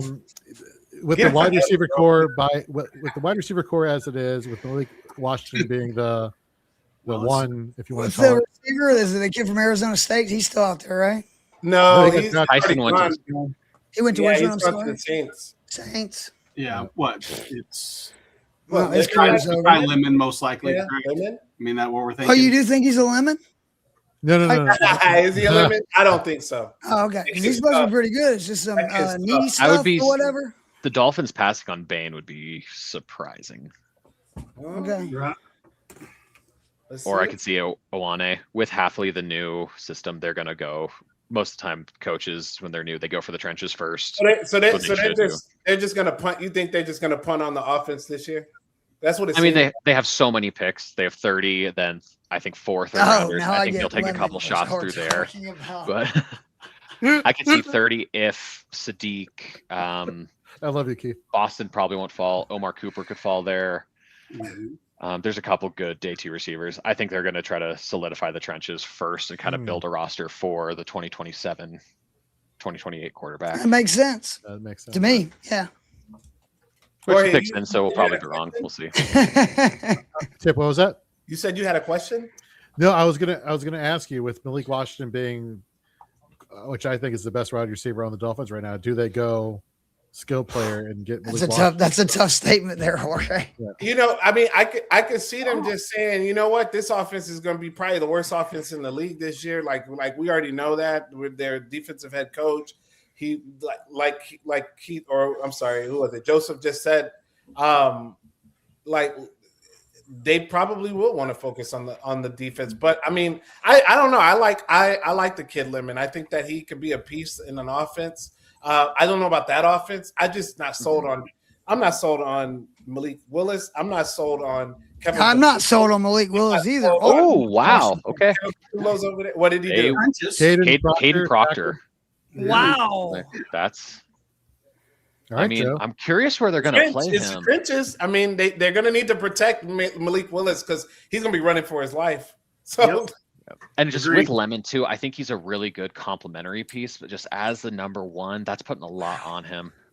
I'm really curious where they're going to put Proctor. Patrick Paul's a good left tackle for young. Savanaia was good at left guard. So he's going to be Austin Jackson. They have a decent amount of money in at right tackle. Man.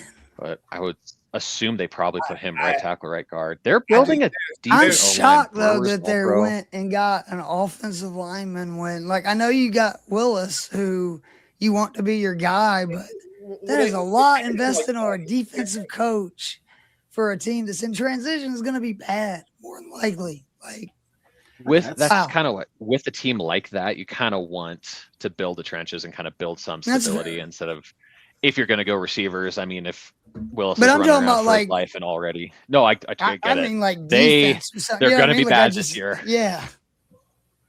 Passing on Bain is surprising. Not as much for an O lineman, but I wonder how far he falls now. Wow. Well, we'll find out what the Falcons could have had if I think he goes. I think they the went Bucs- traded for the Baltimore and Tampa, I think, to are be probably the charges 2 Bain dropped. spots. I have felt extreme, like Baltimore. Oh God, it's gonna happen again. You know, interior offensive line I thought was kind of a guarantee, but Baltimore has the one thing they've done extremely well or gotten lucky every year is they end up having that one player, the best player available. It seems to always fall. It goes back to Ozzie Newsome days. Kyle Hamilton. And I just don't know if there's that person right now where they don't address middle. But as Sean said, it would be a very Baltimore draft to have Bain fall to them, because I don't think the Rams I think the Rams take Micaiah Lemon personally, right? I mean, You don't think? That'd be I don't think nasty. so. You don't think? Oh, you no. don't think that? You don't think that the Ravens with their new coach Doyle, like he might want to try to do something with this offense too? oh, I think Yeah, he of would. I course think you the draft, but I'm talking about early. If some people fall down, I think one of the things to help the offense equally is to replace the loss of Tyler Lindenbaum. And Yeah, that was kind of Yeah, shocking. so, I mean, yeah, yes, I'm excited about that. Oh, I bet you should. That's Linderbaum Mendoza is going to be a fun pair. Maybe a bit of an overpay, but one of my core beliefs for an NFL team is if you have a young quarterback, get a center, like get a vet center. Even if you have to overpay for him, it always The works best out. Falcons team of my life, Joseph. They went and got Alex Mack coming off two really bad Absolutely. seasons after a great start to Matt Ryan's career, and we almost won the Super Bowl. Man, that team, that man. was a turning point for the team in a positive way. I mean, look what Drew Dahlman for the Bears did this year. Even the Chargers got one. I can't, who was it that they got? The guy from the Packers, Corey Linsley, and that was great for Herbert. Sorry, that's anticlimactic. My bad. But going back to the Thought you were Raiders, about to though, do an Eminem rap Yeah. there or something. yeah, Getting no, ready. well, yeah, exactly. About to go 8 Mile. No, what you call it? Going to the Raiders here, though, talking some fantasy football here for IDP. Man, landing Quay Walker and Nakobe Dean, that is quite the haul there, Bro. Like that you pair those two guys up, and then we get to retain Max Crosby. Right. It's like and who knows? I mean, there's still a long saga that could happen with this whole Max Crosby thing. People are still speculating that I think he's here to stay. If you look at the backside of my sweatshirt, it is a Max Crosby. I'm not looking at your backside, bro. I love you, but not that. Turning this show man, very different. I think that you need to target these guys. These guys are going to be getting a lot of tackles. Yeah. Hey, there's a good boy. Yeah. A lot of tackles because our offense is still going to take time. Right. It's not like I feel like this, yeah. guys. I feel like it's not going to be Turn it into an animal fest. That's fine. right out of the way. Look at this. Wow. I know, right? The triangle of I see. animals right now. We got on screen. But I feel like the Raiders. Sean, goddamn. I think they will. I think eventually they'll get it together. But that's going to create a lot of opportunities for tackles for those guys. 100%. And I think a silent signing, Kwity Paye going also right now per our lads going to be starting opposite of Max Crosby. So Kwity Paye's a good number 2 as a Colts very good number adjacent guy. Where they took him was too high, but as your secondary guy, more against the run, he's a really good player to have there, and will have some fantasy value. I know Quay Walker, I've never been a fan of his, but put him next to Nakobe Dean again, and it's like, all right, well, there we go. Bring It worked out pretty well in college. Yeah, exactly. It's like, oh, this is the ideal situation for both those guys. Assuming they both can stay healthy and Walker. I am a little worried about Dean just being like 100% honest because he's always been behind Jordan Davis and Jalen Carter, which when you're a slightly undersized linebacker, that helps a lot. But he's the real deal. Like I think he'll be able to survive even behind normal defensive tackles. Tip, tell me how you feel about this. But for the Raiders, I would love even if it's little at 36 get Caden McDonald, Christian Miller to shore up that middle of the defense. Right. Now, I think trading back up into the end of the second with Seattle, the Rams, something, grab Surratt, give Mendoza one of his guys back as a reliable outside threat, even if he has more power slotty. But I think that would be an ideal situation for the Raiders here. We've got to shore that up. There's no question about it. That Christian Wilkins thing, that is of the past. That sucks. Yeah, that is of the past. But we've still got to solidify that position because all that's going to do is just add more pressure that's going to help the secondary and help that back end of that defense. And man, I'm telling you, once we get it together, once we get it all, the stars align, everything comes together, look out because the defense and the offense are going to be a lot to handle. You sound just like me, a fan of another losing franchise. Just wait till next year, motherfuckers. Don't you put that evil on me. That evil on me. That ain't no. There's no way. Hey, I've obviously been to a little more therapy than you have, Tip. That's okay. That was awesome. Rams pick is in. I'm pulling for you. You know that. Oh, I know. I'm pulling for you, I know, brother. I know. I'm pulling for you too, man. You know, I just stopped getting my heart broken. You know, eventually you just have to be like, enough's enough. I'll root, but I'm not getting that invested. I'm not rooting for you. I'm sorry, Tip. That's all right. Hey. No, I don't. Not you, Keith. I don't care. Rooting for the Falcons is fucking worthless. It doesn't really matter. We know the Falcons aren't the real team of Georgia. Wow. It's the Bulldogs that are the real team of Georgia. Oh, it's a shocking selection, I guess. I don't know. I'm not watching. Yeah, it is very shocking. I'll get into what I know about it afterwards. Based off their action, I'm going to guess it's Denzel Boston.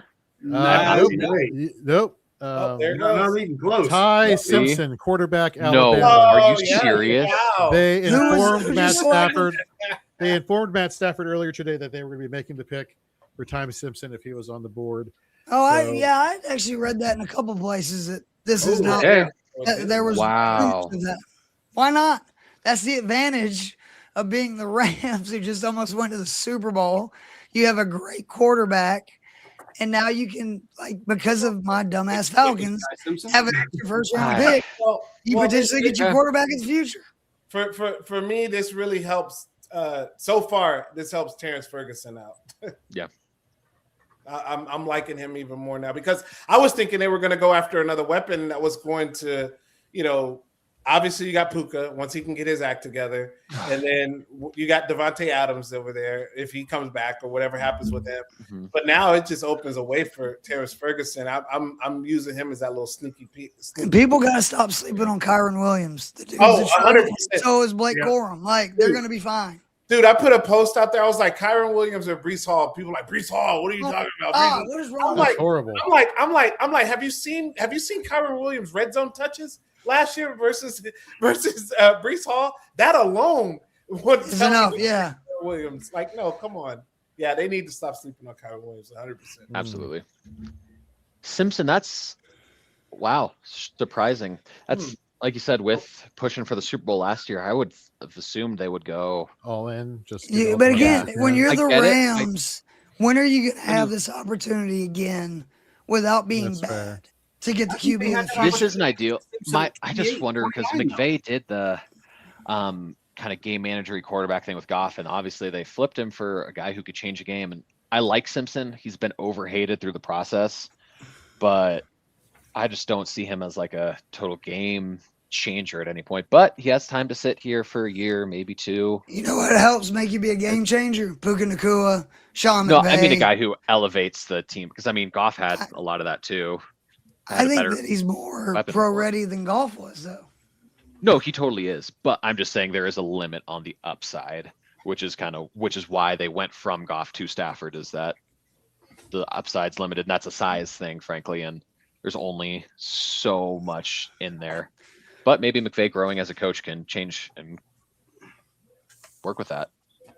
Interesting. Very interesting pick. Well, he's going to have to because now he's their quarterback. Mm-hmm. So, if it doesn't work, one day. A lot earlier than I thought he'd be selected, though. Oh, yeah. That's the only thing I hate, I don't like about it is it's not even as much the player, which I'm not the biggest Ty Simpson fan per se. It's the fact that I find it hard to believe that there's not a team that has inquired when you have players like Rueben Bain, when you have players even like Mekhi Lemon, and quite possibly a few other of the offensive linemen. Not too many left of them, but willing to let you trade down and pick up, even if it was an extra 4th round pick or 5th round pick. You would think. You don't. Hey Nate, just hold up for 1 second. So Tip, you got to roll out. Thank you very much for joining the stream, though. We really appreciate you. You're always a good friend of the Fantasy and Frames family, so we appreciate you and having you on, man. Yeah, no, I appreciate it, dude. If I may, if I could plug a podcast that I'm for it. Oh yeah, go for it. It's called. It's with me and a couple of buddies. Nico Rosler and Nader Saba. I've been working with these guys. We've been doing spaces. We've done about 6 spaces. And now we're like, hey, look, let's turn this thing into a podcast. We'll build our chemistry. So please follow at FF Space Pod. That's at FF Space Pod. Please follow that, guys. We are right now working on our podcast. We've got all the socials up and running. We're working on the podcast part of it now, and we're hoping to get started in the next month and a half. We're pinpointing right around in June, start, and we can't wait, dude. We got some funny shit, dude. Like let's just say what it is. We got some funny shit coming down. So you guys just be ready for it, and I'm excited about it. And I love Fantasy and Frames. Always love what you guys do, man. We'll always support you guys 100% to the fullest. And other than that, man, thank you so much for having me on.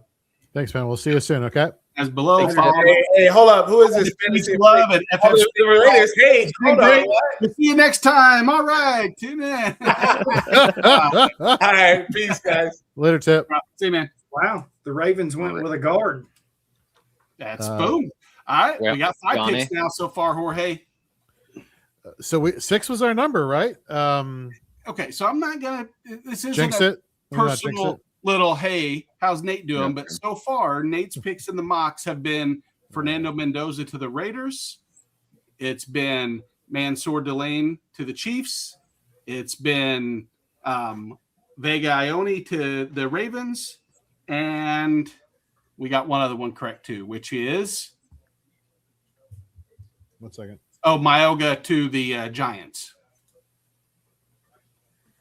So, I mean, it really just sounded like I was tooting my own horn. Well, it's funny that you say that because it actually was what you were doing. Well, maybe you guys should get better picks right, and then we could have been perfect. And I thought you guys stuck at your job. I will make sure to let Drew You would. and It would Kyle be- know exactly that sentiment.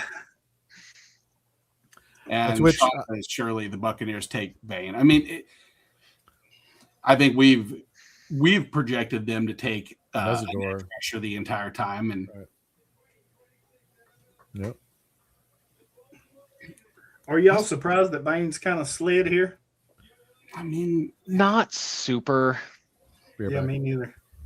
yeah, I think it's going to look silly, but this is one of the things that happens every year that a really good player with a weird measurable thing that is somewhat of an outlier, they fall a bit. I know. It's just, and I hate that. And I guess maybe it's because some of these teams that do have other obvious weaknesses, Yeah. nobody's going to jump up and trade to get them if they're. I don't know how comfortable people are thinking Keldrick Falk and TJ Parker are by comparison, but I don't think they're that far removed from Bain. And then I think that it will I turn out. love Keldrick Falk. Like, I'm one of the higher guys on him. I think he's 18 on my overall big board. Is that right? Yeah, I think he's awesome. Again, another guy who gets way too much hate. When he was projected to go like 5th overall, I could get it, but Yeah. And then Bain is just, I mean, he's shown it. Yeah, he's an outlier. Maybe he's not going to be like a top 5 edge rusher at any point, but it's silly. It is. Happens every year. I know. And I mean, the need, the fit for the Bucks makes too much sense. And then after that, so if they don't, I mean, theoretically, I guess the Jets have needs as well across all the With board. them just taking Bailey. Correct. That's not one of them. The Lions. Yeah. I would love that for Detroit. Like, Oh, could you imagine that? Yeah. Him and Hutch would be. Vikings would Matt. be insane. Yeah, that would Yeah. be. I honestly, Dallas, I feel like making a little jump up again would be. Yeah. That we actually mocked Falk to the Cowboys. That's what as it stands, that's what I think will happen. Frankly, should, assuming Bain doesn't get closer to there. But Yep. Falk's better than people give him credit for. Y'all gonna give Jorge a heart attack talking about the Cowboys. He's used to losing at this point, so it's just Yeah. kind of, is what it is. I can't take a break to have some pizza without getting slandered by It's not slander. Telling facts is not slanderous. In fact, it's actually the opposite of the definition of slander. I feel I root for the Colts and Chargers. When they took downs. Colts and Chargers? Oh, yeah. Dude, you had Peyton Manning. I don't want to hear anything from you. I mean, he left the Colts when we won that Super Bowl they won the Super Bowl when I was 9, 10. Don't say that. I was like, gotten fun. I was like, I was 26, man. Like that. I mean, hey, I turned 30 in a couple months, so it's like, wow. I thought Aiden, at least you get some of our references though, so that's something to be said there. So fair enough. Okay, we're hip. Cool. We keep that's an Austin Powers reference that probably you didn't get. So I sent a text message to we need Andrew Cooper back on the show now. I texted Drew after the pick of Ty Simpson. He's like, I turned off the draft. No, say that again. Are you implying that the Bucs took Sadiq? Is that what you're saying? That is not who I'm taking. No. Well, I haven't seen the pick, so I just didn't know. Same. I need to turn off the notifications on my phone. All I know is that Drew, I texted him saying after the Ty Simpson pick, hey, come on the stream. He immediately said, I am turning off the draft. So I'm like, wow. Wow. All right, well, the pick is in for the Bucs. I get it with Simpson. I really don't know how to feel on it. It makes sense and it doesn't on multiple sides. Yeah, I don't hate the pick for him. I just think it's way too early. Same time, if you believe in the guy, it'd be so dumb to drop back to like 20 or whatever, and then he gets picked for you. Have the Cardinals jump up ahead of you and take you. Or Pittsburgh. Falcons. Or, yeah. I mean, that would suck. That would be the quote unquote worst case scenario. But like you said, it's like, didn't you go to get tea for your throat? Yes. And you came back even worse. Like, what did you do? Hey, what can I say? Goodness. Yeah. Well, Keith, we appreciate you and everything. So raspy voice or not, you still have given Fantasy and Frames the one of the most viewed videos in Fantasy and Frames' YouTube history with your Bijan Robinson rant from that draft years ago. I stand by it. That's what I thought. It's getting there. God, we're getting there. There we go. Good pick. I have not seen it yet. How am I not using this? There it is. Yeah, okay, so that makes sense. It's good. Rogers walking up for me. Hey, go ahead and spoil it. It's Rueben Bain. Okay, good. Great. That's great. I mean, great pick. Smart. Where are you guys on Mesidor? He did really good things playing opposite Rueben Bain. Yep. To me, he's just Xavier Legette, but as an edge, which I think I said on another pod. Oh, shots fired. Which, I mean, he's talented. He's got stuff. I mean, had he been dominant any of the other 5 years he was in college, it'd be one thing, but he had some flashes here and there, but he wasn't all that great until he was 24, which being 25 now isn't the only thing to really take him down. It doesn't make him a bad prospect, but I just worry how little he did until then. It's like, okay. I think he'd be a good rotational piece as a pass rusher. I don't know that I would fully invest in him as a starter. But there was so much hype about him going here. He would do all right. Yeah. So Keith, Sean's taking shots at the Falcons. Falcons officially named their quarterback group future IRs. It's fair. Some people like to pick on kids with, disabilities. That's okay. That's go right ahead. Totally on the same level. Totally the same thing. Yeah. Same thing. Sean's team's QB room is Malik Willis, Quinn Ewers, and Zach Wilson still. I'd take any one of them. He wants the new Dolphins quarterback, not the old Dolphins quarterback. So, hey, Tua might work in Atlanta. I'm just gonna say. Well, he has the greatest play of his career took place in that stadium. So, meaning the Devonta Smith touchdown in overtime versus. I do think him having London, people are like underestimating because he's great at getting the ball out quickly. He's never had a big, physical receiver like that. It's a big difference between him and Tyreek Hill. Tyreek Hill, things have to happen downfield to get open, get the ball. London's going to be able to get open immediately. So, guys, let me get your opinion on this. In our mock last night, we had the Jets taking Kyle took Omar Cooper there and not having Mekhi Lemon. And let's assume that Mekhi Lemon is the pick here for the Jets. How much of a better situation for the Jets as a whole to have Lemon over Cooper? Is there a tier break between the two receivers in you guys' eyes, or are they kind of all muddled in that same mix? Cooper's a much better fit for the team, I think. Yeah. But and from what I've seen, I know Connor Rogers said it a lot, who's super plugged in with the Jets, obviously, is that he would expect them to like Cooper more. Right. And I've seen him mock there quite a bit more, but I've also not seen Lemon available in almost every mock where Cooper's went there. So I don't know if that's a product of availability or where it's at. So do you think that get with Cooper still on the board? Is that their approach? I mean, the pick is in, or are they going to look? That's what it says. The pick's in. The pick's been in for 2 minutes. Okay. Who knows? But gotcha. It just said the pick is, I believe, pick is in. Yep, for the Jets. Correct. Okay. Thanks. Okay. Good. Cool. Dynamite drop. I wasn't doubting giving you. I didn't see it. Sorry. No, you were. No, a little bit. It's okay. No. You were. It's okay. That'd be such a weird thing to lie about. Exactly. Which is why you could get away with it. Got him. That's fair. Damn it, Joe. Let me create animosity on the periphery between you and Nate. All right. Let me have some fun.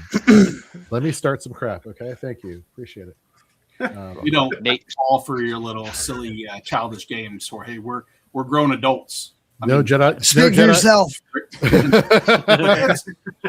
No Jedi mind tricks over here. Understood. Got it. I sit surrounded by sports cards. Look at WWE title belts. Dude, Keith, I got a John Cena towel and the Infinity Gauntlet behind me, so I am one to talk when it comes to. I guess Nate, where would you go here? Would you take Lemon over Cooper for the Jets? You know, I'm gonna claim my. Interesting. Wow. I think it kind of, I mean. That was CJ McCollum hitting the bucket. Not even do the drive. Well, they don't have to make a decision between those two because they go filled in a position. They go O-line? No. They would. Theoretically, he could block at times.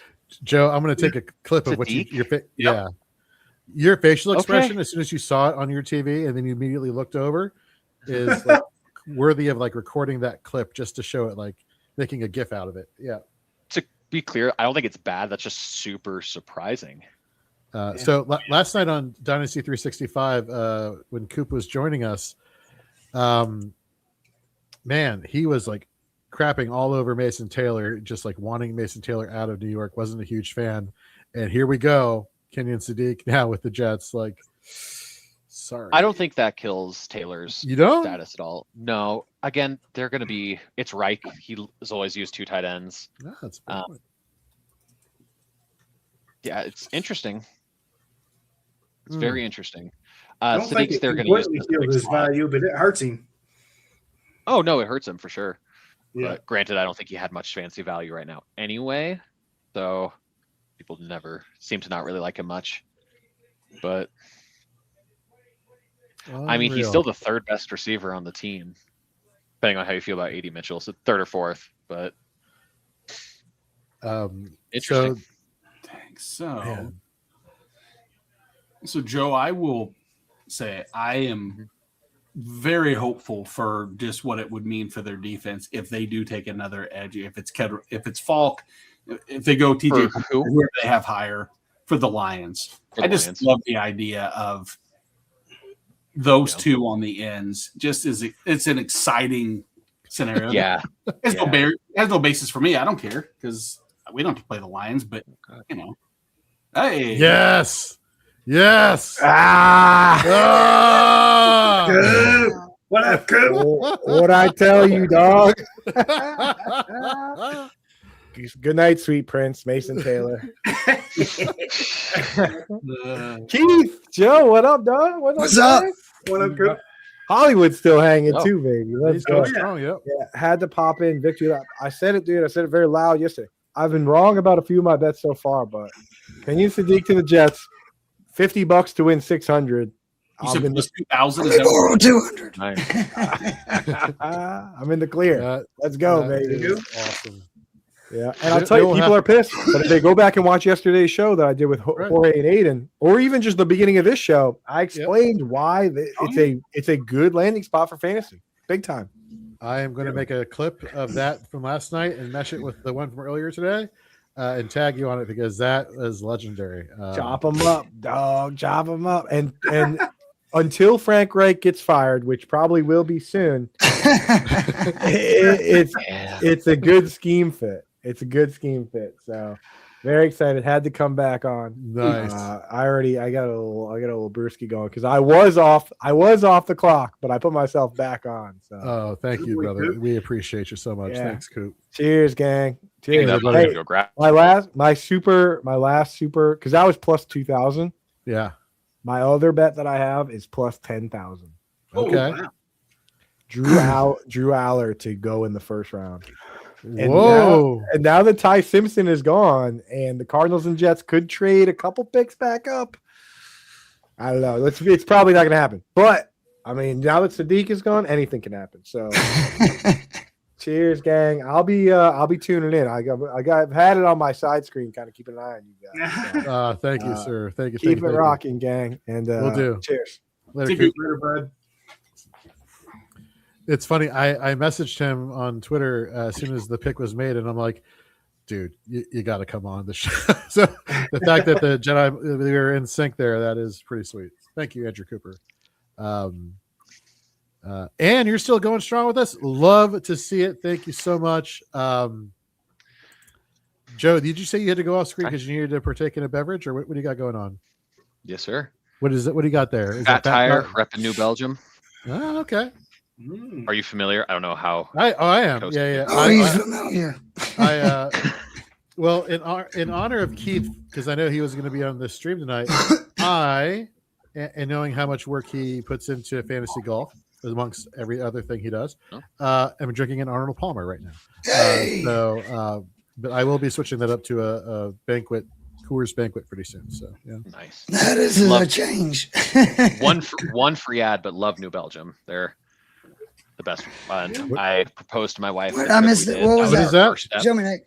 It's us, buddy. Oh, yes. Cool. Sorry, I didn't mean to keep that, Joe. So while we are in the middle of waiting for the next pick here for Detroit, I want to bring to everybody's attention an event that we are bringing back here at Fantasy and Frames, and I'm going to let this video package do the trick. So hang on for 1 second.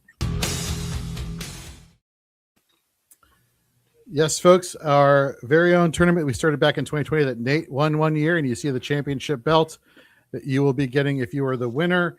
Yep, it is a very beautiful belt. Yes, thank you, Trucker Smack.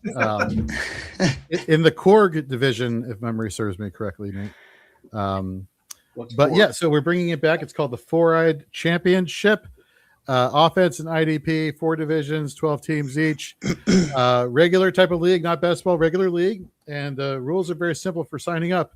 If you sign up, you have to select a legit charity of your choice, and you'll be representing your charity in the tournament during the drafts and all season long. And if you end up being the tournament winner, Fantasy and Frames a la me will be donating some funds to your charity of choice. Plus, you will be getting your own customized championship belt, a la like what Nate just showed on screen. So very excited to blend fantasy football with charity here back at Fantasy and Frames. And with that, the Lions are making their selection as we speak.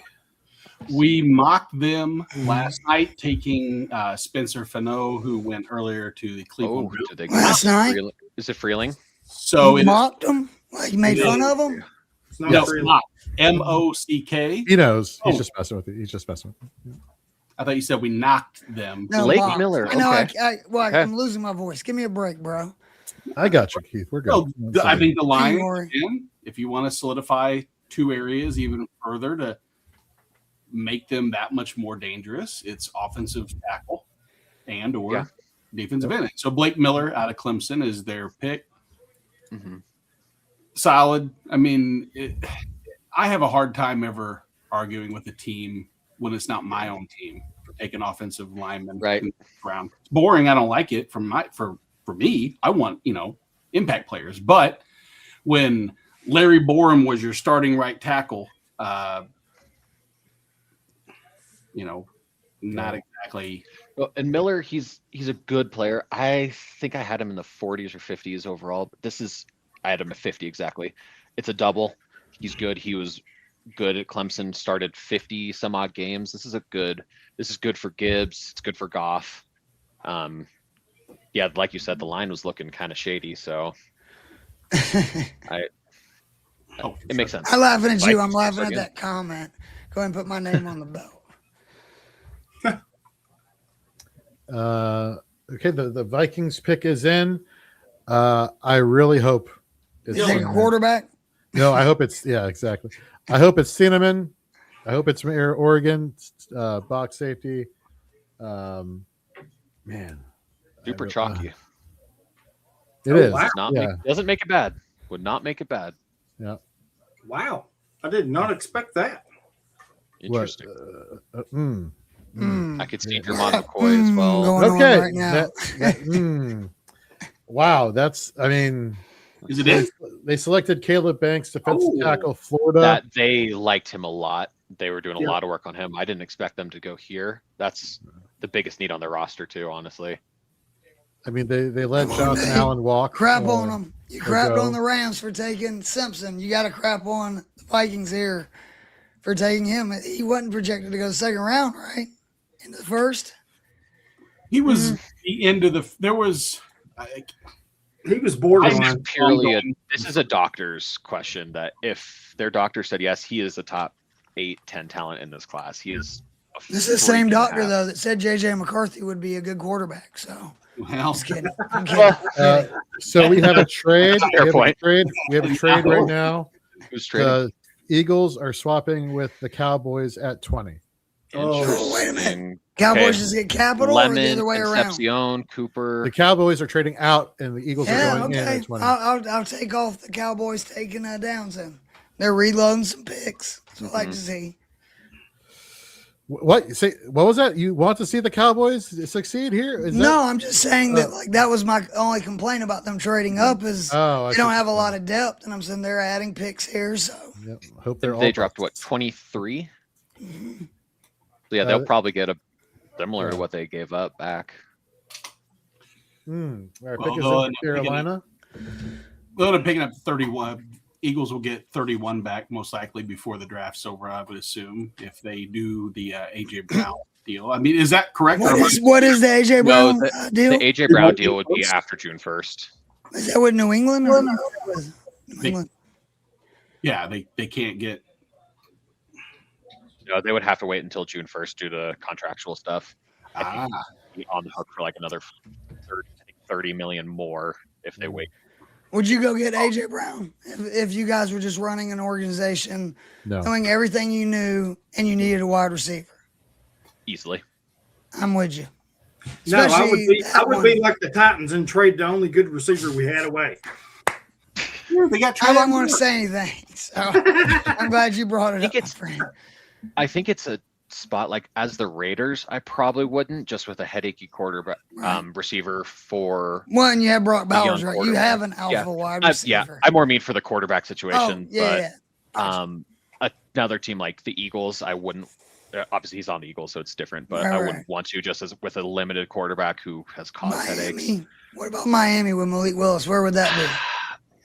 I don't think it doesn't fit their timeline. You got to have somebody that's going to make you good. Yeah, a team the like quarterback's got to be good enough to potentially get you there. Bills, Chargers, the competitors with an established quarterback, or that's kind of the Stephon Diggs sort of trade for Josh Allen. He's still young too, right? Like, isn't he only like 26, 29, 29? Okay. 28, 29. But I think it's a very specific set of teams that could do it. Still waiting. Like I really think it would only be like the Chargers, Patriots, and Chiefs are probably the only teams who realistically could. Yeah, it's 28. It'll be 29 in June. Wow. Okay.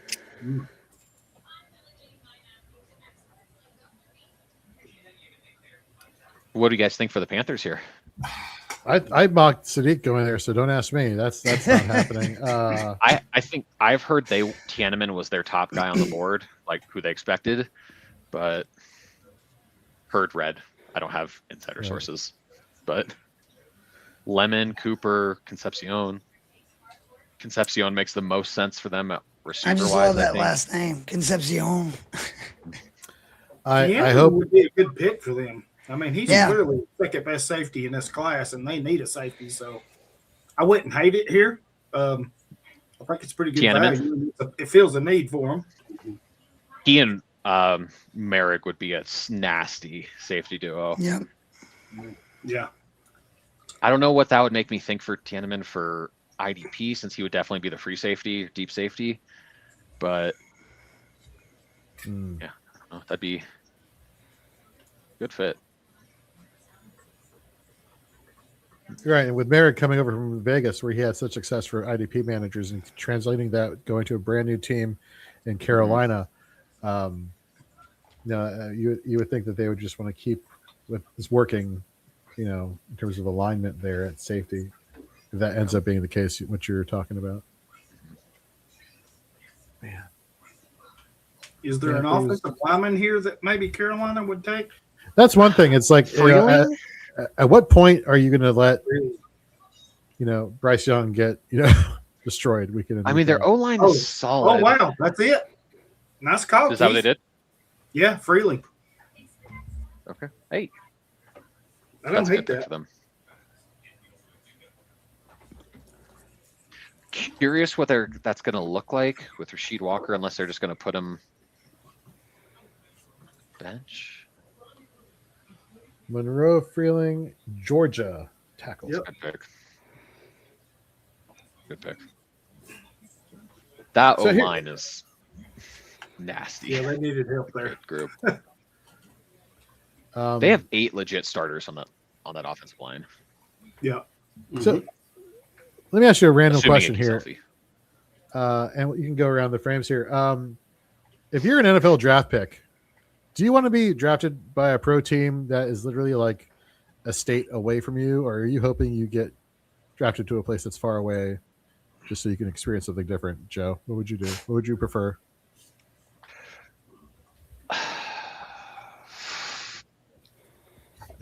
I would answer differently depending on points of my life. Right now. Sure, right. Oh, gosh, you're 22 years old. What would you want to do? I don't know. I wouldn't want to be one state over. I'd either want to be the hometown one or super far away. Like, I mean, part of my college decision was I went to Wyoming to be 2 hours away from my parents. So I was like, they're close enough if I need to go back, but not close enough where I would be there every weekend. So I think I would want to be, but then at the end of that time, I just wanted to either be with my family or far enough away where it was like actually different, not the weird in between. No, that's a fair point. The pick is in for Philadelphia, and Goodell is walking to the stage. There it is. That's wow. I see that. Writing on the wall now. Wow. Let's see. Let me see. Who is it going to be? Roger, what are you saying, You're Roger? Makai Lemon, wide receiver, USC. Yep. That's a good pick. What time is it? I bet they jumped up Pittsburgh. I think they would have wanted to go for. Since it is 10 o'clock, we can kind of go a little bit slightly off a rail. Too late. Sean, you are a gem. Thank you. Stop encouraging him. Yeah. To be fair, I think putting him down encourages him more than saying he's funny. So. Yeah, you leave him nowhere to go after that point. It's like you can't rebel against authority. So yeah, good one, Sean. It's like, wait, I made a good joke. That's how I feel. If someone says I make a good joke, I'm like, wow, I didn't think I'd get this far. So Lehman makes sense if you're getting rid of AJ Brown, right? Right. Yeah. Him and Devonta is a interesting duo. How tall is Makai Lemon? I think he was. I have the beast up. Let me see. He is 5'11" and an eighth.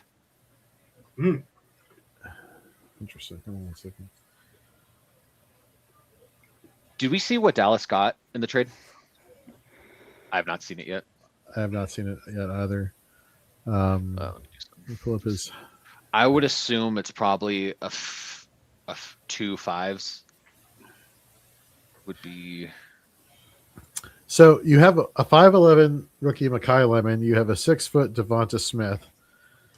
Are we looking at a shifting philosophy here at these receivers for Philadelphia, where they're not going to be reliant? I would not make my receivers smaller if I had Jalen Hurts as my quarterback. That's just me. That's my thought process. Are we looking at shorter passes and more yak with these wide receivers, or you get Devontae killed? That implies Jalen. That implies Jalen actually doing that, which he's pushed against changing it all. So, and Devonta, I don't think you can really get Devontae killed trying to go about it that way too. He's just not big enough to be a yards after the catch guy. Let's think about this. You have 2 short wide receivers now. AJ Brown likely going to New England. You resign Dallas Goedert. All these guys have relatively low average depth of target. Who is the downfield threat now? Devonta. It's Devonta. Yeah. Still? Yeah. Okay. Wicks, Hollywood. Oh, that's right. Wicks. I forgot about. Yeah, still. I get why they would make this pick. I just think on it more. I don't know. Again, that's putting a lot of faith in that Hurts is going to grow as a quarterback, which he hasn't, just to be frank. Well, they've also not would you think? I don't personally think they have done a good enough job of developing Hurts. I think what you've seen of him from Oklahoma has basically been what you've seen him be in the pros. So I'm curious to see what the new offensive coordinator does in the season. If they try to expand his skill set a little bit this offseason. You got to use him for what he is. Right, that only gets you so far. But granted, you got a Super Bowl, right? But what are the odds of that, lightning in the bottle with the same way? I mean, having a third time? Kellen Moore did develop him a little bit that way. And then the second it got hard, he regressed. And then once Moore was gone, he regressed again. So apparently Dallas got 2 4th-round picks for that. So the 2 trades they got, they essentially moved from the 5th to the 4th twice to trade it's a good up move. they did that well. Yeah, they did. Hey, so Keith, I know you got to run. Thank you for enduring all this madness with the voice. I'm sorry, I sound like ass, but no, you're good, man. You're good. As always, your fam, you know that you're always wanting content. So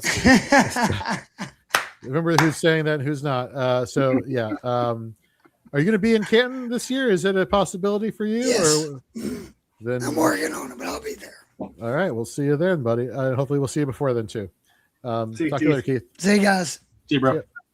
To keep on that, so Dallas moved from 12 to 11 and then from 20 to 23. And in the process, they moved from 177 to 114 and 180 to 137. So they honestly made out like bandits overall. That's really good value. That's good. Oh, the Steelers pick is in. Yeah.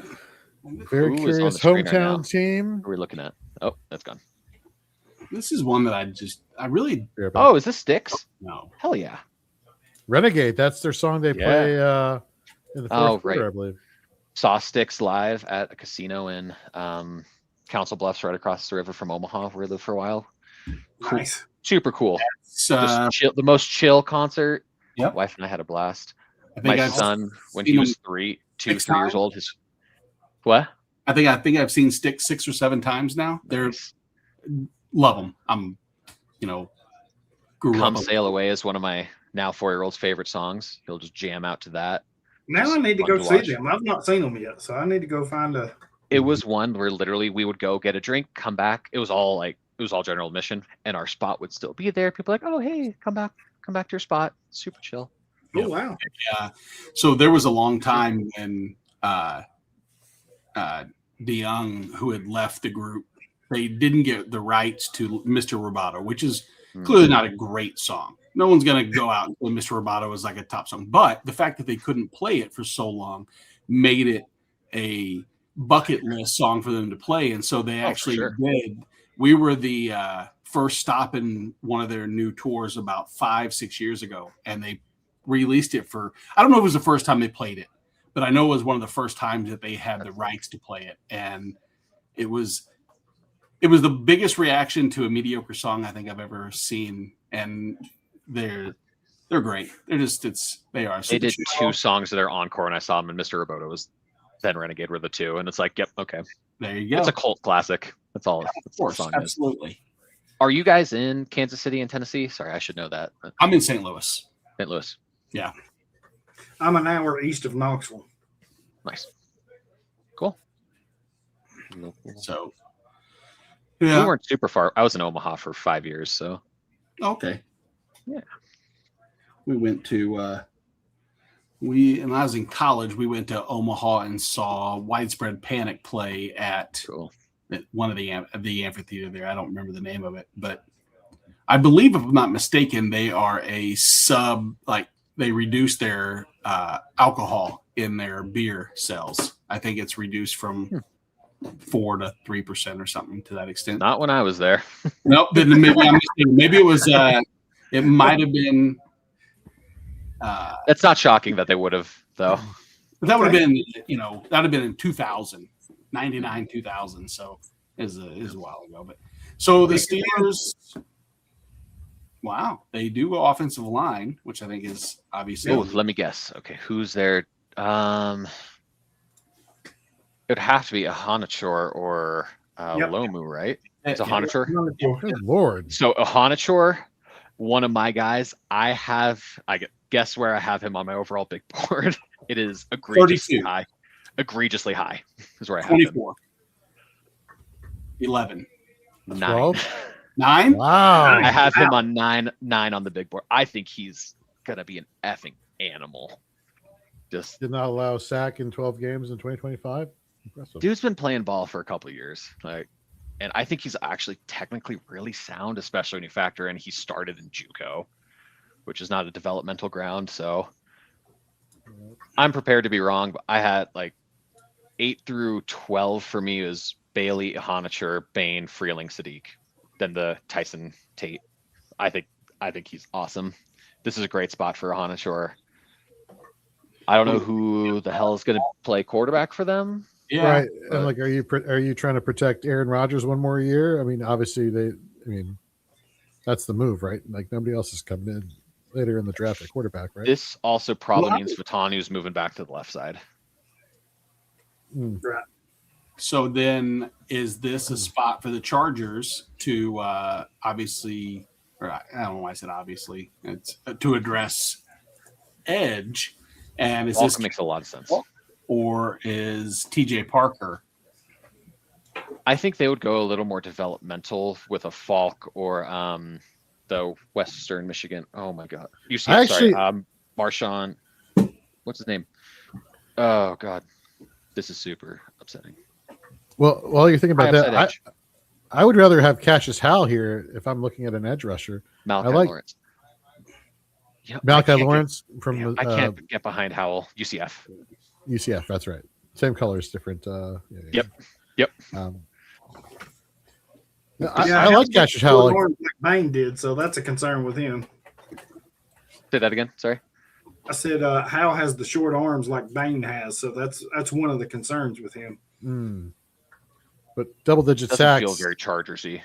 The past few seasons, I mean, that's hard to ignore there. He's got the production for sure. I think the past 4 seasons he's had double-digit sacks. So, we'll see what they do. Yeah, pick is in. So who is on the board for the Chargers? I don't want to be controversial. Be controversial. Do it. I'm kind of happy that we have gone through every pick here, and it has not started with a depressing monologue of players of terms of horror stories that turned into good stories. I'm glad we're focusing on just let's focus on football. You know what I mean? I really do like it this year, this first round. Yeah, we all got problems when I hear about yours. Yeah, the exploitation of these players, I think, is needed to be done away with. So I'm happy that that's not the case anymore. Back to Pittsburgh, if I may. You go for How it. do you Yeah, guys stack up the running back field for them? I don't think Jalen Warren goes away, to be honest with you. I don't think he's. I think it's gonna. I don't think do- it's gonna be as are close as was Either of with them Gainwell, but valuable, really? No, personally, I don't think so. Hot take I have: Kenny Gainwell is by far, if he was on the team, would by far be the best running back. Agreed, 100%. And I'm very scared for Bucky Irving. I kind of think Gainwell's better than Bucky. Oh, yeah. Gainwell had better numbers than Rashad White, and yet they, There's you All right, mentioned him 3 or 4 different times, Joe. Edge rusher, opposite Ruben Bay. Yeah, Keem Mesidor. F. I don't like that pick at all. no. At all. I mean, it's a worse version of Khalil Mack, which you already have. Like, I feel like his upside's just Bud Dupree. Bud Dupree. They already have I don't like. It's very Chargers. Yeah, Chargers will turn him into a 7.5 sack a year guy who's just fine. I'm not gonna say it's a waste of a pick, but it's super uninspiring. Like if they were going to go for an edge, you'd want a potential higher ceiling guy. Since they have Mac Dupree, Yeah. below 2. Oh, Doug. Puppy. Yeah, it's. Yep. Yeah, She it's. is constantly at my feet right now. Here, Penny, say hi. Say hi to everybody. Ugh. Nope, you don't want to? Okay. Hello. Right now. Hi. How you doing? Gratuitous plug. A cute dog.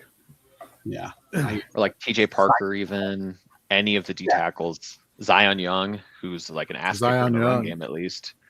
Like I think Messidor, I think is just going to be a C+ across the board. Which, Right. again, if it was at 45 or whatever, that's one thing. But 22, it's That's a little early for him. yeah. I will say They need a corner. That's the early second round with some of the edge guys. Like Zion Young, as you mentioned.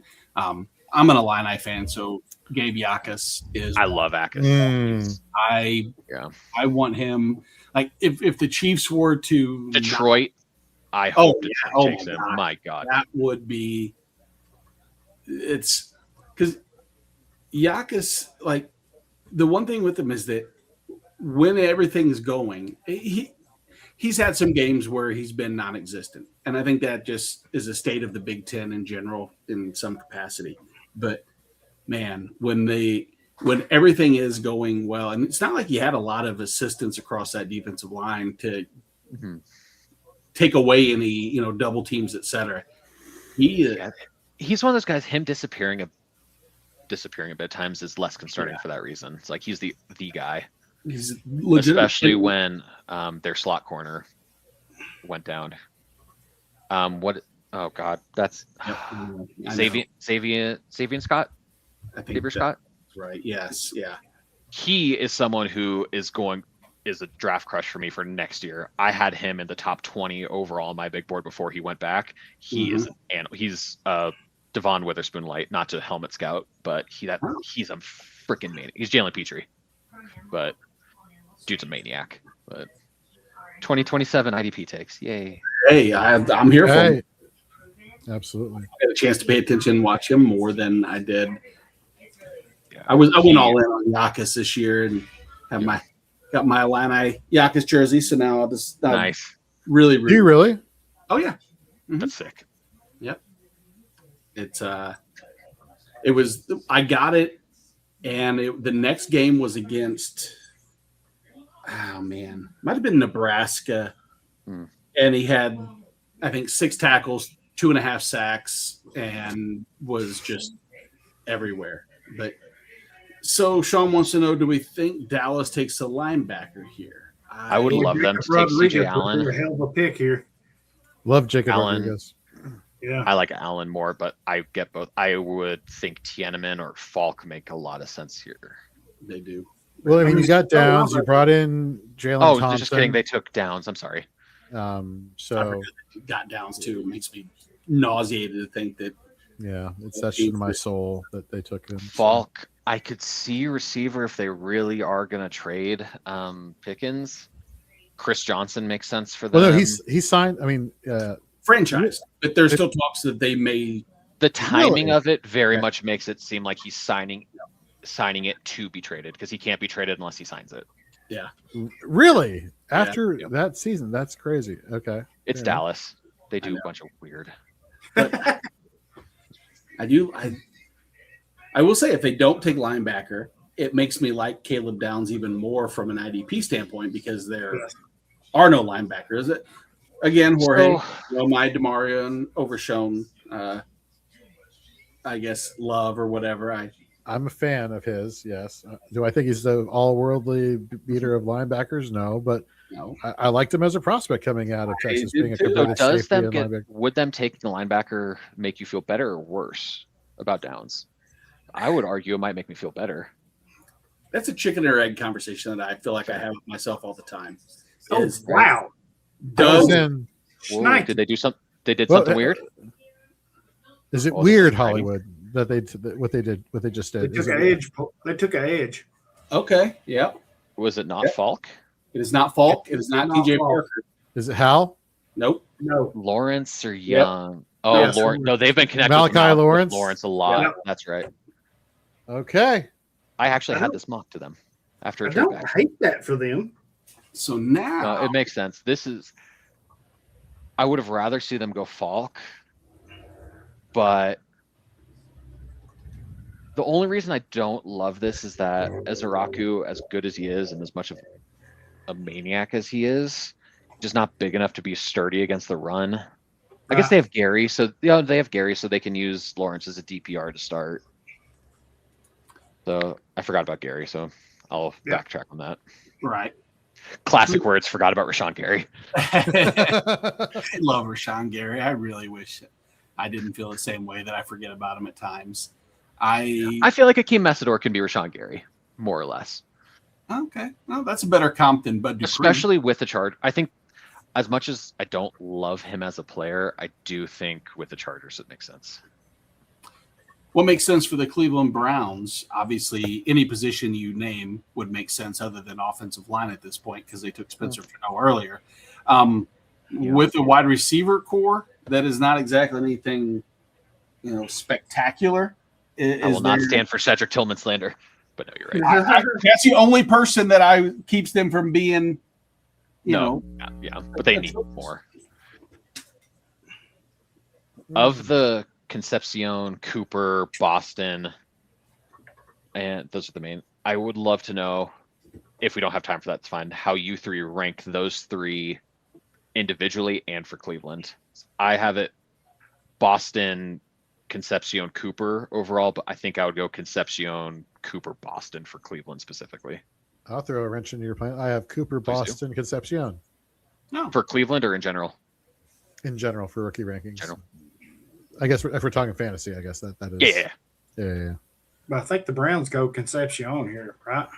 I hope I they would- do too because it would piss I off think Aiden so. Weingartner. So I hope that's what happens. Is that who he wants for his Bills? That's who he wants for the Bills. And so if anytime I can bring some pain to that young boy's life, I want to do that.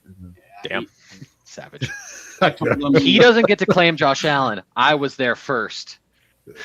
Yeah, technically you're I right. went to school. I went to college with that man. There you go. There you go. Love it. That was that. What was that? 2019. The second Yeah. to last year there was insane. Wasn't he like the third or fourth overall for fifth pick? He was the 10th, I think, or 8th. The 10th was Josh Rosen. Yeah, I think he was 7 or 8. Okay, yeah. But Yeah. the time at Wyoming when he was there, that was so cool. So Yeah. sick. Yeah. Sean's like, at least Jorge has a hobby. I guess that's a very fair point. We all have our hobbies there, Sean. You know, That we some do. more than some are more interesting than others. So Cleveland, the pick is in. Hollywood, if you're the Cleveland Browns, what kind of position are you targeting right here? Ooh. I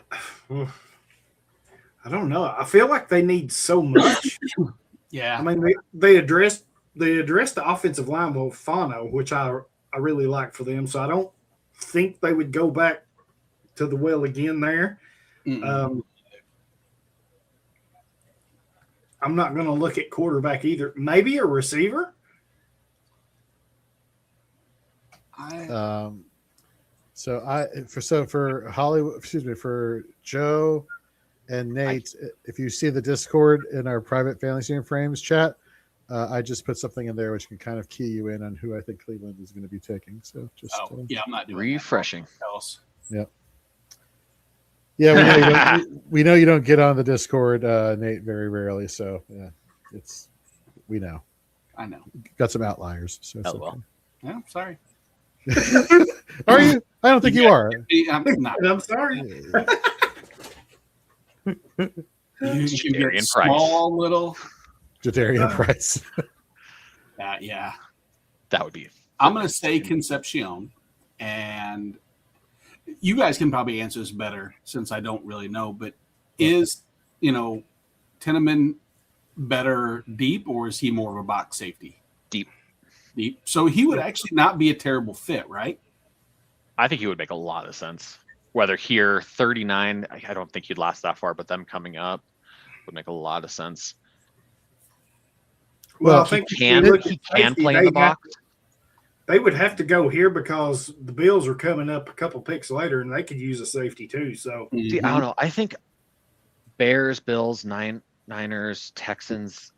Emmanuel McNeil-Warren's a way better scheme fit for all of them, I think, than Tiedemann is. But upside-wise, I don't know. I guess I should say Tiedemann could be a good box safety, nickel rover sort of player, but I think he's awesome and deep. I think that's where he would really shine the most. Let Delpit just stay. He and Delpit would make a lot of sense together. Yep. Just they both are kind of flexible that way. Mm-hmm. Wow. And really, they're all right. So that's conversation's all for naught, but but there we go. There it is. And the Brown selection is in. Goodell at the stage podium. Excuse me. KC Concepcion. Yep. Going to Cleveland. I like it. Baden. I do. I mean, I think we all know Jerry Judy's not long for that team, and I always forget he's there. Very easy to do, especially if you don't tolerate Cedric Tillman slander. That definitely means that Jerry Judy's not a preeminent worry for anything. And I don't know what I think of Isaiah Bond, Tylan Wallace, the rest of the guys. I mean, there's just not much there. That Hollywood, like you said, there's so many things that so many of these teams, Cleveland specifically. You could go probably 5 positions and no one's going to bat an eye and say, oh, they have a plethora other than quarterback because they have Malachi Corley. Huh. The Yak King. Yes. Yeah. Jamari. Speaking of the Browns, what the hell is up with David Njoku? Why is he a free agent? I have no idea. I don't know. I mean, if you really want to just put all your trust in Harold Fannin, I just feel like both of them on the field together is the better offensive scheme than what one individually would be. I don't know. Njoku needs to be on a route. He is the top 8 tight end in the league, I think. Right? NFL wise, fantasy it's a little different, but I can't believe he's a free agent. So they have on screen like the different skill players here for the Browns. I don't hate it, to be honest with you. Like in terms of no. Judkins, Neal, and then you have Concepcion and Fannin. Like you look at the receiving options here. Like the line also dynamic is a word that comes to my mind. Yeah, it's coming. It's coming together. I think if you're talking about pure depth of a team and look past the starters and say, all right. Well, no, that's not what I'm talking about. But I'm talking about that from a standpoint because, like you said, you said Judkins, but then I don't think Dylan Sampson is a terrible excuse me. shoe. That's what I meant. You get past Jerry Jeudy, Cedric Tillman, Isaiah Bond, and now it's Concepcion. Talon Wallace is nothing special. But again, we mentioned Good power returner. It would have been nice if it was Fan and Njoku, but Yeah. The pick is in for Chicago. Who's going to be the new Chicago Bear? I would assume they take Tiananmen. yeah.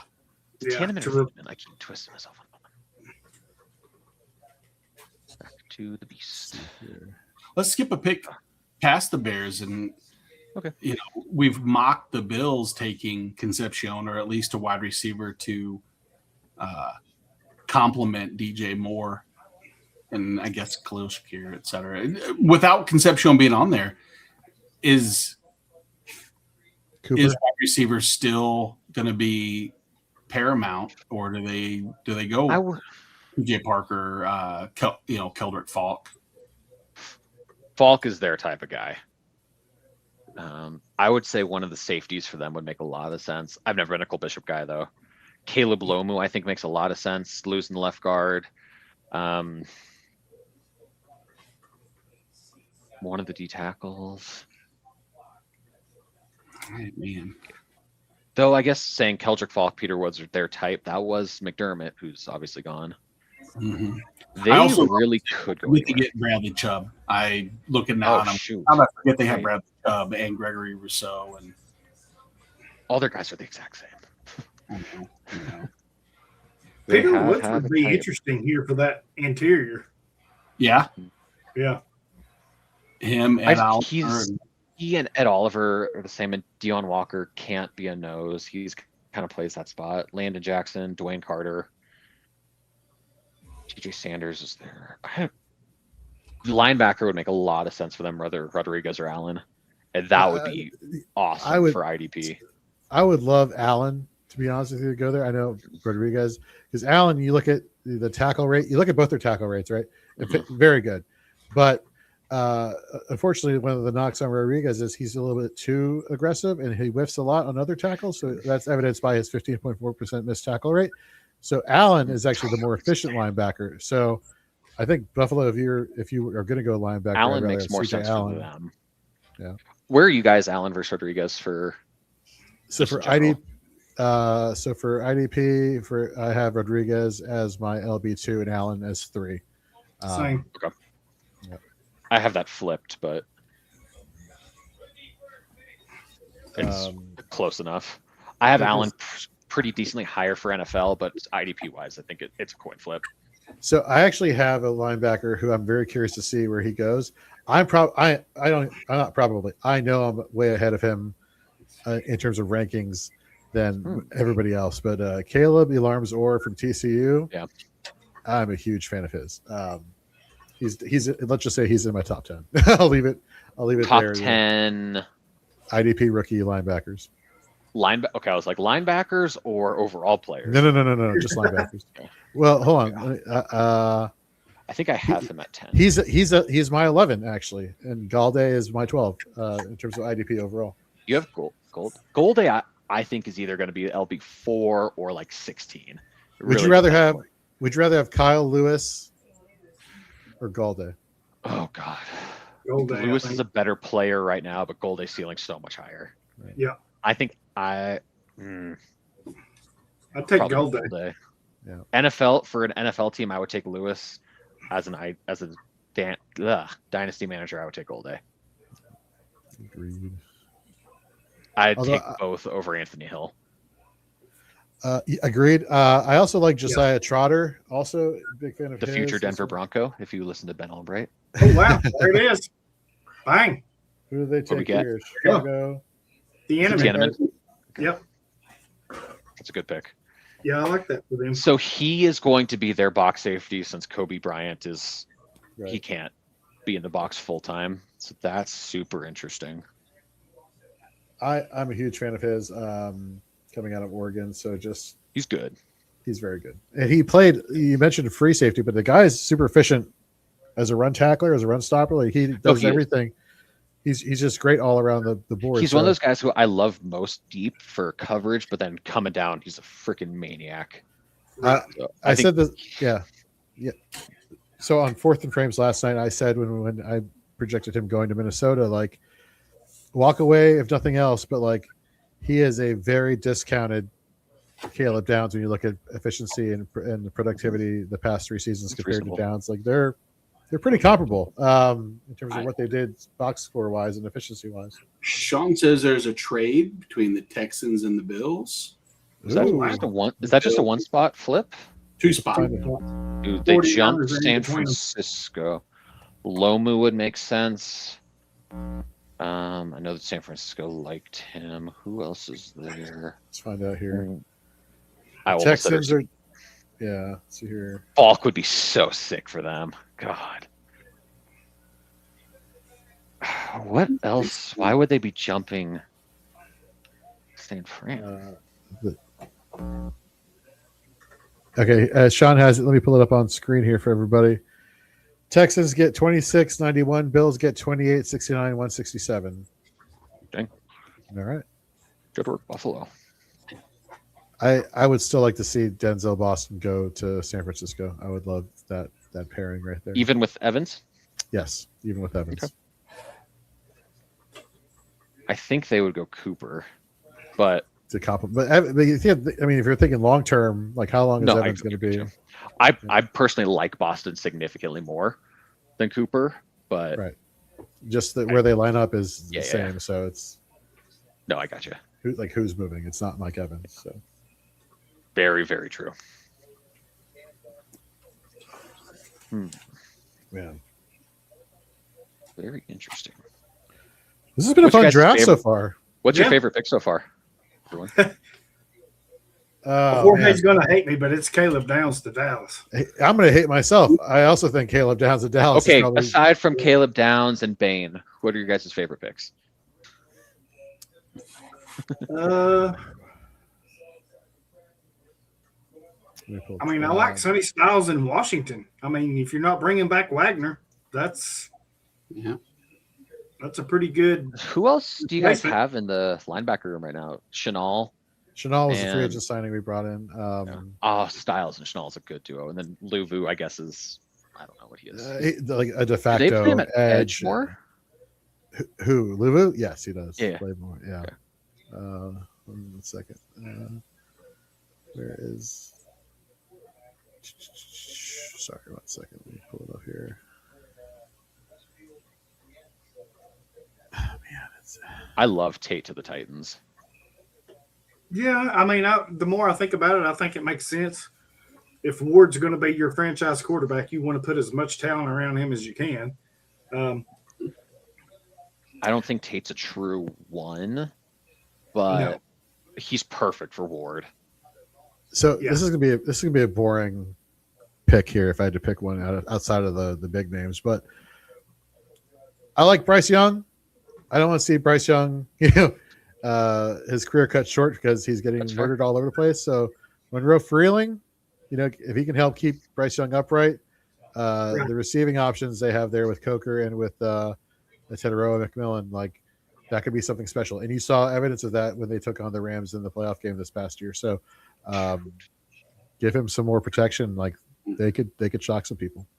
I'll say that the Giants did one thing in that if you're giving up Dexter Lawrence to get another pick and you're focusing offensive production and protection by getting Mauigoa and replacing Dexter Lawrence by having depth at the edge between Burns, now you added Reese as well as it's gonna be. I bet this is a Manuel McNeil Warren for the Texans. Sorry, Texans. No, I'm just waiting for Colby to come on. You wait all the time. What a spectacular line! Spectacular O-line. It's O-line. Yeah. I was told that the Texans already made improvements along the O-line and they didn't need to go do that. That's going to help. Oh. They did. Is it low? Tackle, you tackle, cool. But then the other guy you brought up during our masturbation session of talking about wide receivers was like, they brought in a guard too. Oh yeah, well they just so. Just to me, it shows Rutledge over Basant Cardinal is interesting. I had He heard fits- earlier he that fits there them. would be a big run on offensive Did linemen. we just in get the first another round. trade? True. Dolphins just slid up a little bit per Sean. ahead. Thank you, Sean. Nice, Sean. Dolphins sliding up. This I would think this is the spot for a wideout. I would say, right? Now Denzel Boston to Ooh, that's sexy. Ooh, yeah. he immediately jumps up rankings in redraft as well as for Dynasty. I wonder if they would go boss. I could see them going either. Or Cooper. you At mean? first. Ted Hurst. Oh my Love god! it. I thought. Oh my god! Oh, you thought that was the actual I thought it was for a second. I was like, what? It's the type of name that would turn your head and you go, well, I guess if That you're 2 years, I- 3 years away, you might as well just shoot the moon. I'll be right back, fellas. No worries. Pause. I love the fact that everyone has made their rookie rankings and has been making rookie rankings since February, Hollywood, and now for the first round, and then 4 days from now, everyone's going to be like scrambling to their computers, like, okay. Mhm. Or the real degens during the draft are like moving player up here, moving player down there. It's crazy. Just 4 days can, alter months of work there. So gotta love it.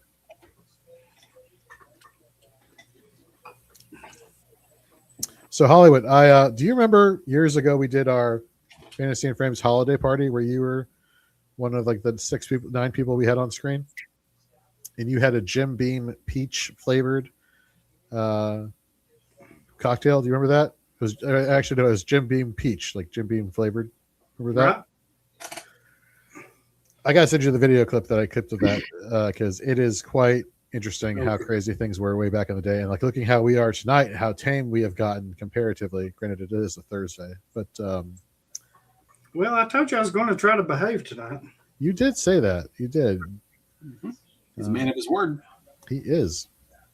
Well, the jury's still out, so We still got a few picks left, so yeah. I'm I a got a guy. whole bottle of peach sitting back there behind me. Crown peach sitting behind me. So Nice. I'm fighting. if you've not tried the blackberry, I have not. Yeah. oh yeah. If you like blackberry, that's the way to go. I love peach, but blackberry's much better. I've had blackberry Dr. Pepper. Does that count? No, not really. Okay. Well, if you're into chasers, that would be an excellent chaser. Yes. Good to know. Double the blackberry. Yeah. I Double mean, the if you're a fun. blackberry fan, it really is. It's super good. Nice. And I didn't think anything would beat the peach, but yeah, the blackberry's awesome. I like the Jack Daniel's apple. It's actually not horrible. It's pretty good. I don't care about any of these other picks. I'm trying to figure out what Kansas City's going to do at 29, and I don't know what. I'm trying to think what would give me the most excitement. Like, what would make me super happy? And I You don't don't know. need a corner because You you've want- already addressed that. You want Denzel Boston. You want an alpha wide receiver. Wide receiver, not just receiver. Wide receiver. How do you guys feel about Chris Braswell? So I like him. I have him as my 9 rookie wide receiver.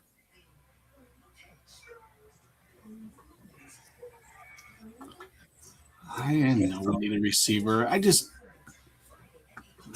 You need a receiver. Like, I'm sorry. Like, you I know. everyone, years of like band-aids at the position eventually gotcha. Aging Travis Kelce, no real primary receiving option. Like, Patrick Mahomes is your lead rusher. Like, at a certain point, like, Mhm. relying on the talent and magic is going to fade. I'd be very shocked if the Dolphins did not go wide receiver here with their pick. No Tyreek Hill, no Jalen Waddle anymore. I love Washington. Love them coming out of UVA, dominating at UVA. Hasn't had the opportunity until now, barring the Dolphins not taking a wide receiver. But let's find out. That's an interesting pick for the Dolphins. I heard he would go first round, and it looks like he did. Let's see who's going here. The Dolphins select cornerback Chris Johnson, San Diego State. That's a Interesting. perfect scheme fit for Halfley. Why, Yep. why is that? Why do you like that fit? He's the perfect Packers type receiver, kind of zony, but also enough strength in man to play a little bit of press. Gotcha. He's the perfect Packer type. I think I actually had this mock too, but without the trade. I think. You do they do I can say prop as I didn't bets? publish a mock, but Well, I mean, I was going to say, do you have the option in your state to do prop bets? Because you would have cashed in a lot. at this point. shockingly, we do. I don't like to place draft bets because I'm Ooh. weird. But We got a fantasy and framer joining the stream here. Got Drew Scott, man. hey, I texted you after Tyson Simpson was drafted to the Rams. We'll get to that in a second. And he immediately responds, "I'm turning off the draft." I'm like, "Oh, okay. Well, there we go. There we go. That's all you need to know." What's up, Drew? You got your quarterback of the future, man. Got your quarterback of the future. How you feeling? You know, I certainly hope that's the case. Yeah.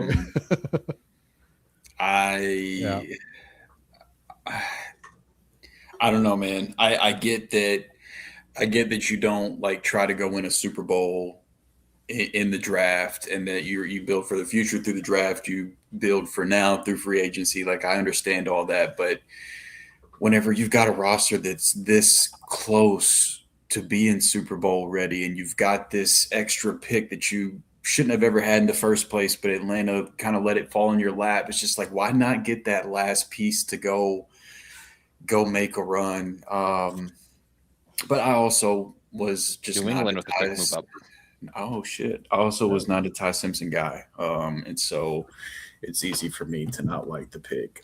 But you know what? Sean McVay likes Ty Simpson, apparently. I guess Les Snead likes Ty Simpson. I know Kurt Warner likes Ty Simpson, and those guys are certainly a lot smarter than me. So I just kind of get over the fact that I don't like Ty Simpson.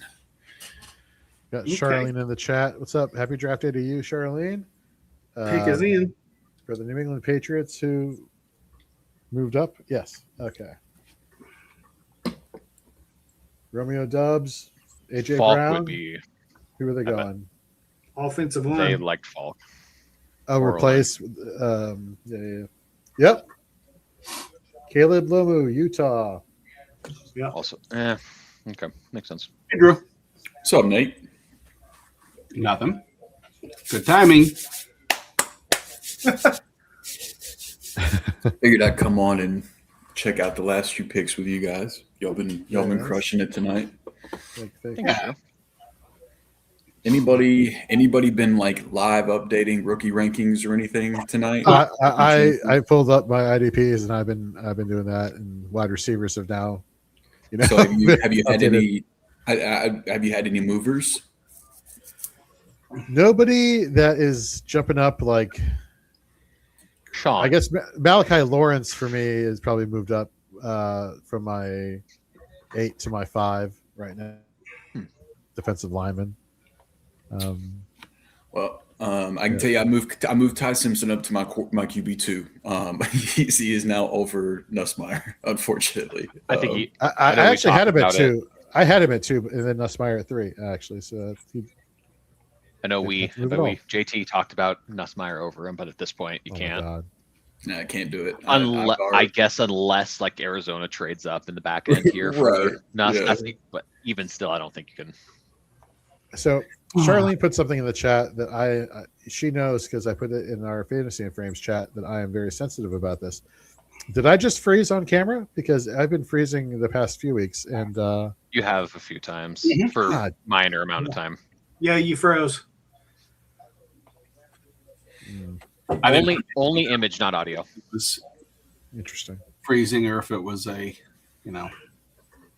illness or anything. Man, I reset my router and everything. It has to be the computer. Damn it.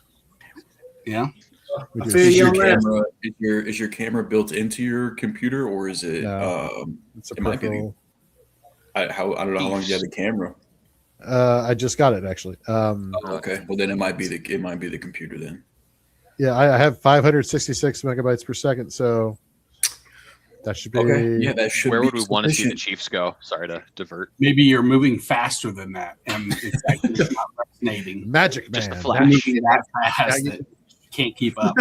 Where do the Chiefs go, Joe? Is that what you're saying? Yeah, where would you guys want to see him go? I don't. I guess mostly for you, Nate. Yeah, I know, and I mean, like I also realize that offensive line is a need. Yeah. Wide receivers a need. Edge is a need. Of the remaining players at each one of those specific positions, I think the most exciting of them is probably Keldrick Falk, just to have the higher ceiling at that position. But then again, I also look at the wide receiver and I clump. I'm not real good at my rookie evaluations right now to be able to give you an educated answer between Cooper, Boston, and who's third one? Am I missing? Cooper, Boston. That's just those two at this point, I think. Yeah, those are probably the only two, and the next guy up after that for me would be Elijah Surratt, but I don't think he's. Yeah, Ted Hurst, hell yeah. Trading oh no, they took Delane. Stukes they still could go for as a weird hybrid. I know they like him a lot. Falk I would love. Boston I think makes a huge amount of sense. How did you feel? How did you feel about the trade up, Nate, to go get Delane? We mocked him at 9. Yeah, and I thought that was a spot where I just personally I didn't see Washington, New Orleans necessarily. I don't know. Washington has a need. I don't know if they would have made the pick, but they definitely could use some corner help. I know. And when you guys give up a third and a fifth? Downs, what's that? Did you guys give up a third and a fifth? That what it was? Yes. Memory. Yeah. I don't think that's too bad, to be honest. No, it wasn't terrible. I'm not. It's less than what Philly gave up to move up with Dallas. Yep. Right. And if they truthfully believe that, Delane is the best shutdown corner, the only shutdown corner, and the one that can fill in immediately from day one, to make sure you get them, I'm fine with that. And if that was their immediate need over any other position, make sure you get your guy, is what we've heard numerous times. I'm fine with that. Especially when you have 2 first-round picks, giving up a third and a fifth is a little bit less of a hit. Right. Yeah. You also had 2/3 as well from the McDuffie deal. Yes, right? Exactly. So now it's just sit and wait. Yeah, Falk I could see. They wouldn't go linebacker, would they? I don't think so. Zion Young and TJ Parker, Phil, Chiefsy, Bagsy.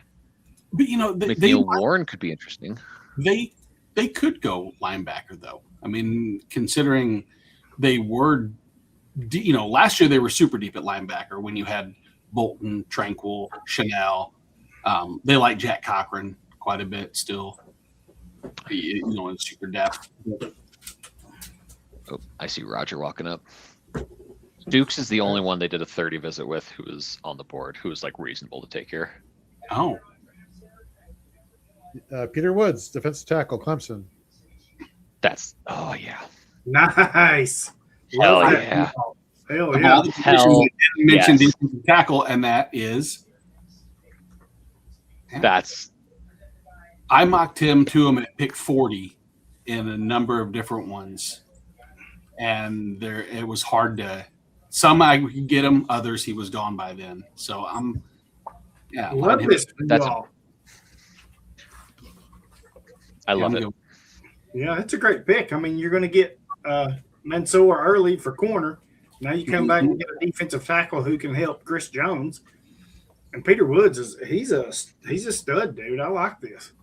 He was my second overall player coming into the year. He was I had him graded as a purple chip before this year. Just like your generational talent, sort of like Downs is that. Oh, the Jets just traded back in. Mm-hmm. Jets trading in. Yep. Woods should have shit. went before Caleb Banks easily. With What do the you guys- injury to Banks, yeah. Speaking of the Jets, I apologize for talking about things you guys have already talked about at this point, but You're good. I want your insight, Drew. I want to. People want it. I want to know y'all's thoughts. What do you guys think about the Jets taking Sadiq instead of like Mekhi Lemon, or if you are an Omar Cooper guy, or what do you guys think about them going Sadiq over the wide receiver? He's a better player than them. You think so? I would have taken Boston if I was going to go with a receiver of some sort. But Okay. But yeah, it would make sense to take it's weird. Sadiq over Boston. It's weird. I would love this to be Basantis or Pregnon to take a little aside.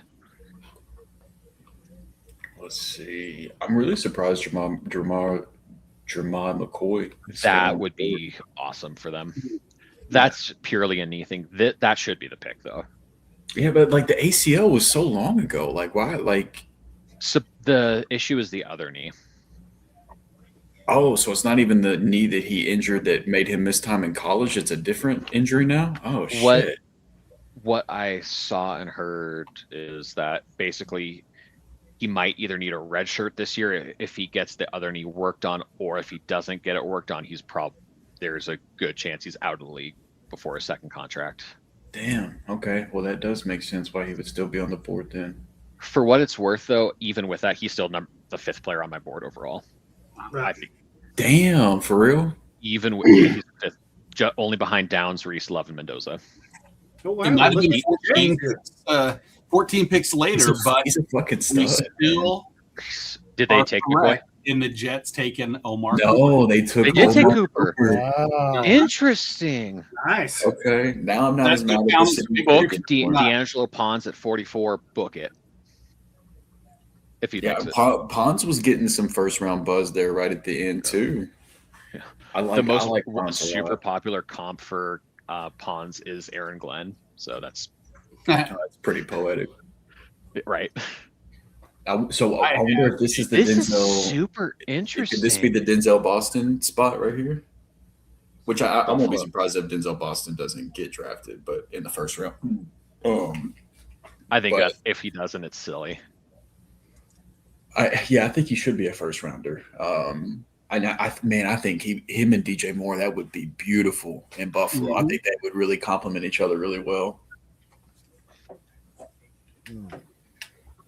That's what my hope for this pick is for Buffalo. I hope they grab Boston here. Yeah. Honestly, KC sliding up to get him would be smart. Oh, that'd be something, wouldn't it? I don't think the Bills will trade KC. No. You never know, man. Yeah, I mean, the Cowboys and the Eagles are trading with each other. Anything's possible. To be fair, the last time Buffalo traded back to Kansas City, it worked.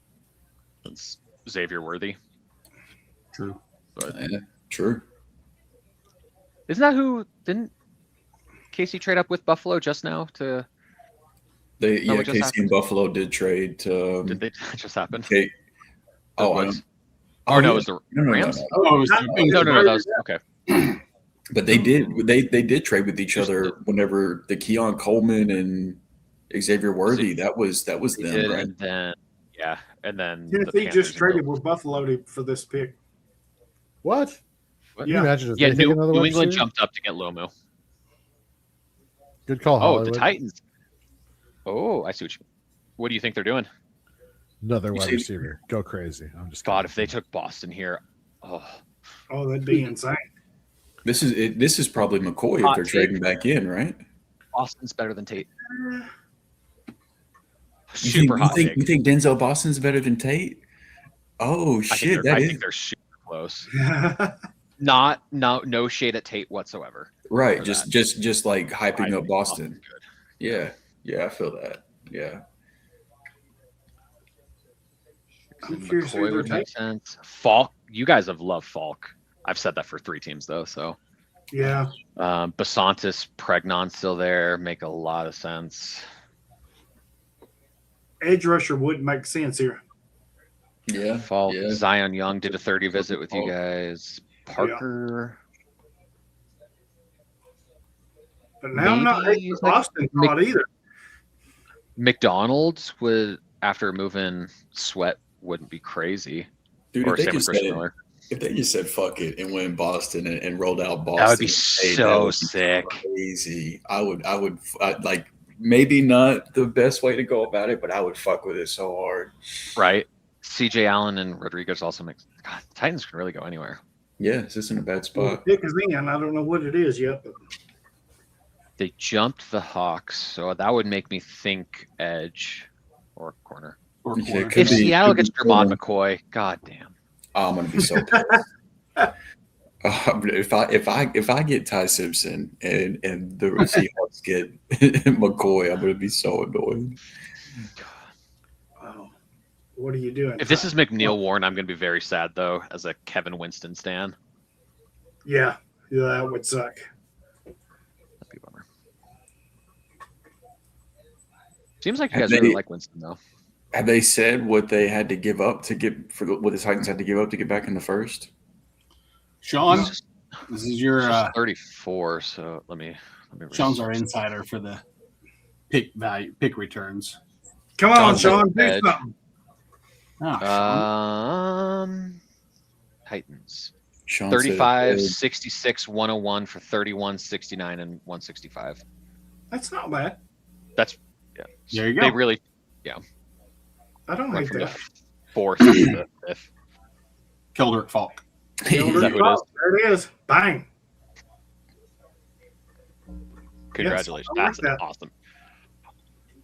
I honestly, Hell yeah. if they had taken him at 4, it would have been a reach, but I've been like, okay. I think that's the winner right now for best value of any of the picks so far. Going off. I had that in man, my mock. I had him trading up to 32, but What do you? How did you guys feel about Rueben Bain? Like, did you? I thought that was a value at that point. Oh, for him. sure. I agree with that.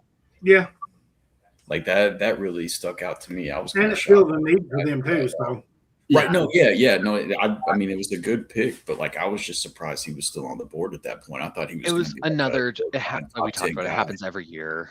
Someone Yeah. drops stupidly for silly reasons. Exactly. If it wasn't Baltimore who's going to pick him, it was going to be Tampa. So, like, kind of surprised that Baltimore didn't do it. But with where the board was, it makes sense that Yeah. Ioane and Bain were those two picks in some order. I really like that for Tennessee. I thought that was a really good pick right there. So if Definitely feels a need for them. does, I mean, we had mocked them Chris Rodriguez Chris Johnson, I mean. I was about to say, we talked them who? Yeah, no, Chris Johnson. Jags And RB1. is the pivot from that. If we're, granted, they want to use our mock as their basis to As they should. Ramad McCoy. I'm gonna be sick. I'm gonna be sick to my stomach if they walk away. with McCoy, McCoy. either Tennessee corner makes an insane amount of sense. Oh, Hood, I think, is a great scheme fit as well. Yeah, Um, and he was great for Edge. the Vols last year, especially with McCoy going down. If they didn't have, can you Hood, imagine how good the been in Vols some would have been big if they had trouble. both? Shit.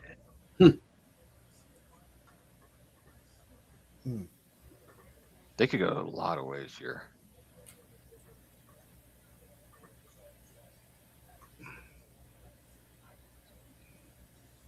Man, You know.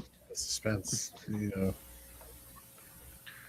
of surprised there's not a trade though. Assume they do that. You want to keep what? What's that? Sorry, I'm seeing some news. I just don't want to break it. There's just recapping the trade. Okay. I just want whatever pick happens here for Buffalo just to not make Aiden happy.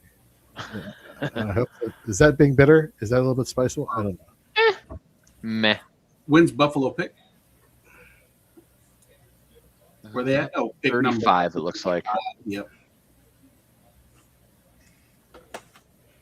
I still can't believe the Cardinals took Love. I know Oh, that's Jesus crazy. Christ, it's a pick. I just saw the pick. What? Just why? Oh, I have not seen the pick yet. Interesting. Me neither. Still shows him as just being on the clock. They didn't say picks in yet. Come on. I didn't mean to. I looked at Twitter and it popped up. Isn't that crazy that Twitter's ahead of NFL.com? You would think that right. if I'm the NFL.com, I'm going to make sure that we're on it before anybody else. Right. Well, Jamie they've been Jordan like 2 Shields. picks ahead of us the entire night. So, I mean, it's pretty interesting. Day So 3, I know, it's so weird with that. Glazer was saying, oh, he's got his sources that say there's going to be this huge trade, blah, blah, blah, early on. What does he think? I mean, outside, like, what's the largest jump up? So Chiefs go from 9 to 6. Has there been a jump more than 3 spots? No, I don't think so. I don't either. And I know that's not what he's talking. I can't imagine that's what he's talking about because that's not exactly. While it's moving up 3 spots, to get Delane is not exactly this. Well, I can't tell anybody. My sources won't let me. This, it's not quite as crazy, but if I was an insider, that's what I would say too. I can't release my sources, but something big's going to happen, and when it does happen, yeah, that's what it was. I told you so. Sources, trust me, bro. Sources, trust me. Exactly. It's like, I know. I hate this pick. Seahawks, the pick is in. Oh, that makes me happy. Then I need this pick to suck. I need something to lift my spirits. It's on brand. I'll say that. Jadarian Price. No, is it a defensive back? No, is it a? It's an edge rusher, right? No, I have no idea who this is. On brand for the Seahawks. Let's see. Yep. A running back in the first round. Rashad Penny. No, not that. Not that great. I did see No. Rashad Penny play live at Wyoming against us. Interesting. Oh my god, he was insane. He was so good. Rashad It was one of those like, oh my Yeah. god. It was like this. It was when Donnell Humphrey was still there. Yeah. It was like, oh, this Rashad Penny guy is different. And at the collegiate level, he was. That's the fuck was. at the NFL. He would have been at the NFL level too if he wouldn't have gotten banged up nonstop. I do agree with that. Caveat that I went to Wyoming, but he was so much bigger than everyone else on the team. On our team, I was like, oh my god. He returned a kick in negative 20 degrees, 105 yards. It was like, holy shit, that was cool. Yeah, he Coldest was I've ever insane, been. man. So I am Yeah, trying I'm Internet sick. Explorer now versus Chrome. If you see me freeze again, please let me know because I don't want to. Oh, you changed up web browsers. Okay. Because apparently Edge, Microsoft Edge is better at video decoding than Google Chrome, so hopefully that does the trick. So we'll see. There you go. Have any of you guys seen the pick yet? No. No, probably- Goodell just got to the podium for me right I now. think we're about to see. This guy is just like really wanting to hype the crowd up. Yeah. Yeah, That's like he did a pick on the Mina Kimes show yesterday at their live Oh, show that's cool. for the Seahawks. They're like, Yeah. practice run. I wish they just let him do his thing. I can't hear what they're saying. I have you muted, so I'm just gonna. Yeah, I do too. Yeah, I'm muted as well. Like Goodell's giving this guy a hell of an introduction. Wow. That's cool. Holy Yeah. stank. Oh, he's really yelling into the microphone right now. Well, okay. Damn. Or are you responding to the pick, Hollywood? Yeah, the I got pick. it. That I got him muted. I can't even Huh. hear it. Just waiting Yeah. on the He screen. hasn't even said it yet. On brand is that's- exactly right. I can't Yeah. wait to go back and Yeah, watch. brand. I can't wait to go back and watch this though, because he looks tough. Oh! Jadarian Price. Did they really take Jadarian Price? They really took Jadarian Price. Wow. I thought that was such bullshit. I didn't think Jadarian Price in the first round was legit. I love the NFC West, bro. We got the Cardinals giving Jeremiah Love $55 million guaranteed. We got the Seahawks drafting a day 2 running back in the first round. Oh man, I love it here. That is. I just don't. He's about to get so overdrafted in rookie drafts yeah, now. he is. You think He there's might be the most Seahawks fans overdrafted player right now. and Arizona I'm fans happy saying they at the least same took a thing, decent like, running "Oh, back, I not love like this." Washington, but like, can you imagine they took like Washington here? That I cannot believe that both Notre Dame guys went round 1. That's crazy. Wow. I I'm can't believe they didn't have a trade offer where they still could have gotten him. It was like I can't believe that they did. the Niners wouldn't have taken. I guess the Giants losing his 37, maybe. They're clapping. They're like, "Hey, we did some shit. Y'all are what are y'all clapping for? This is crazy." It's ridiculous. That's insane. Yeah, I like the idea that we had. You know what? I don't feel that fucking bad about Ty Simpson anymore. It could be worse. I could. The 49ers did the best in the division today. Could have drafted a mediocre running back in the first round instead. So I guess it could have been worse. That is one way to look at it, Drew. Wow. I did not see that. What a way to end the first round. Holy shit. Hell, So let's see, like just looking at, let me go to, so like I would have to imagine Jadarian Price is still like in super flex. He's still going to be behind Love. Obviously he's going to be behind, I would say, most of these first round receivers. But like you start talking about, I think there's going to be people taking him over Omar Cooper. Sadiq for There's sure. going to be people taking him over Sadiq. There's going to be people. There might even be people that would be willing to take him over Casey Concepcion because they see that Cleveland Browns spot. And even though he might be even though he has 105 a in clear a lot path, of like, leagues. yeah, bro. I think he'll still go behind Lemon at least. But I think I could definitely see him get to 106. The overreaction and draft price for him. The immediate thought is Kenneth Walker's gone. Here's his replacement. Bang. Yeah. It's crazy though because like the Seahawks are the same team that drafted Kenneth Walker, and he had this incomplete receiving profile, but they still drafted him and they still used him as a receiver. And now Jadarian Price is this guy that has this incomplete receiving profile, and now here the Seahawks are all over again. Like that shit's crazy. So Angie's in the chat. She said she just got home from her local sports talk broadcast at a brewery downtown in Boise, and she loves that Notre Dame had 2 RBs go in the first round. Big Notre Dame fan. Good for the Irish. Well, you know what? I had Jonah Coleman as my RB2. I think I'm going to have to move things around now. I really didn't think that he was I really didn't think Jadarian Price was a better running back than Jonah Coleman, but if he's getting first round draft capital, I'm going to have to at least bump him up, I guess. We got Kyle in the chat saying, hey, I don't know, you know what, because I said Price would not go 32 overall. Any logical thinking person would think that, Kyle. Don't beat yourself up too bad, man. We're talking about a guy that, like, he never got he never got 1,000 total yard season. Like his best season was just over 700 all-purpose yards in college. His yards per route run was 0.81 across his career. Like he's a good. I do think he's a good runner, but like you're drafting a 2-down running back, 32 overall, like. Hell yeah, Seattle. Shout out to you guys, man. Crazy. That's crazy. So let's see. What did we get right? Oh, yeah, dude. Have you been keeping up with that? So it depends on how you want to do this in terms of like to the team or the exact spot. And I know the exact spot is the way we're going to go. So Mendoza won.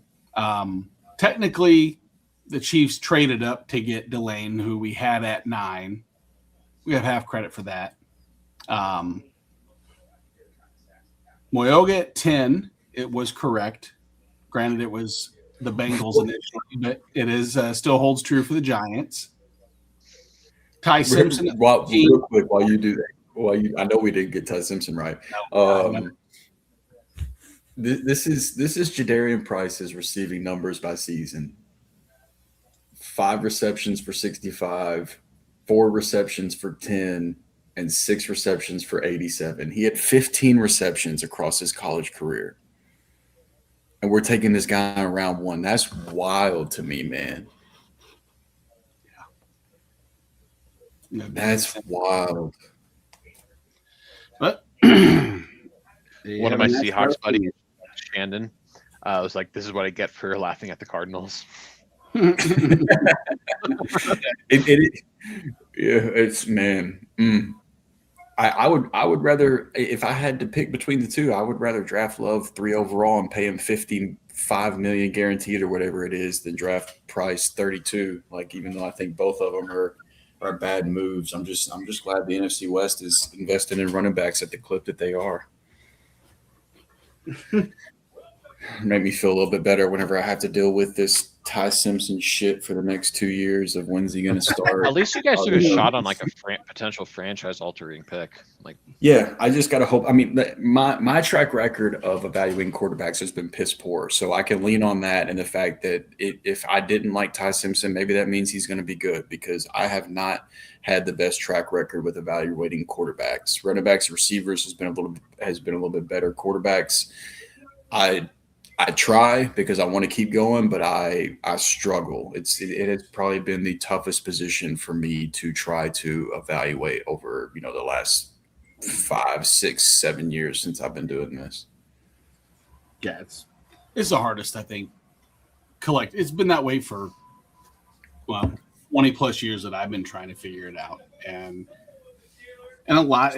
I don't think there's a position that's more dependent upon landing spot, scheme, situation that can take a person who can thrive in one scenario and not in the other. And with 12 cameras focused on you versus one when you're a skilled position player or an inside the trenches guy, it's easy to get quote unquote wrong. And so, you're in the majority of people. There's no one's perfect at quarterback play, draft wise. Especially GMs. We've learned that because I was thinking earlier, if you look at some of the quarterbacks, and let's use just some of the starting caliber quarterbacks. We were talking about Kirk Cousins earlier. If you go back to the draft that Kirk Cousins was taken in, and I don't know which year it was, and you look 2012. at 2012. So let's look at the 2012 draft real quick, just as an example. And if you look at that and you look at the quarterbacks taken, and their success over the years and the players in that draft. And you have Andrew Luck, RG3, Luke Kuechly, Gilmore, yada, yada, yada, yada. If you start going through that and you can use, hindsight, knowing what we know about Kirk Cousins, if we went back to the 2012 draft, is he the 101 pick? The answer is yes. Luck would still go over him. Knowing what you know now? Mm-hmm. Yeah, I would still take the years I got of Luck over Cousins. You also have to factor in he would go 102 though. You have to assume I think Russ probably goes over him too, but he's definitely top 5. Yeah, I would agree. But for Luck, you have to assume a GM is be like, I could build a better O-line than Grigson could. The question, which is very low bar. Which is kind of the jumping off point of that is, if any of the quarterbacks that we look at, if Ty Simpson's comp, and you said Ty Simpson will have a Kirk Cousins career, would you still be happy with him with the pick at 13? No, I wouldn't personally. Really? See, I would. It's not that I don't think he wouldn't be worth that pick, but if you tell me he turns into Kirk Cousins, I think Kirk Cousins is somebody that you can win with, but whenever shit gets tight, I don't think he's somebody that you win because of. Like I think that Ty Simpson at least has the landing spot and the situation thing going for him that should help prop him up. But like the whole reason the Rams moved on from Goff to Stafford is because they needed that difference maker that could get shit done whenever shit got real, and Goff just couldn't do that. And Stafford immediately came in and did that. And this just feels like they're reverting back to the Goff era where it's like, this guy might not be that level of a guy, but I have the confidence in our system and everything to prop that up. And I don't know. So I just, again, I'm south because I don't like Ty Simpson. Hopefully I'm wrong. An interesting case study to potentially do here. The last 15, 13th overall picks.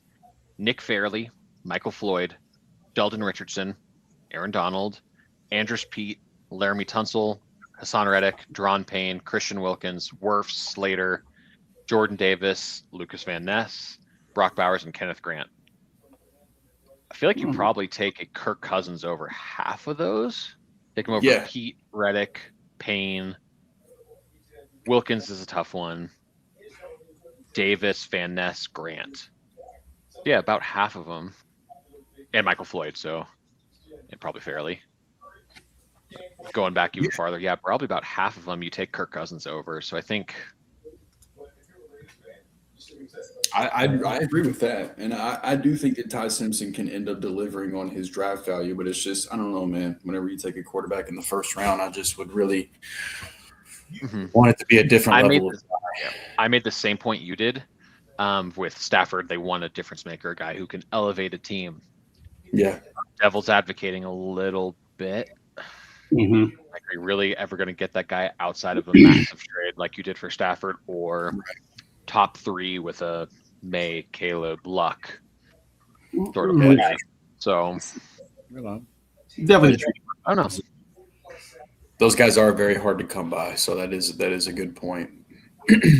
Well, speaking of, I'm sorry. Go ahead. No. Go right ahead. I was just gonna say, well, I can't use that segue because that's gonna sound dirty. Never mind.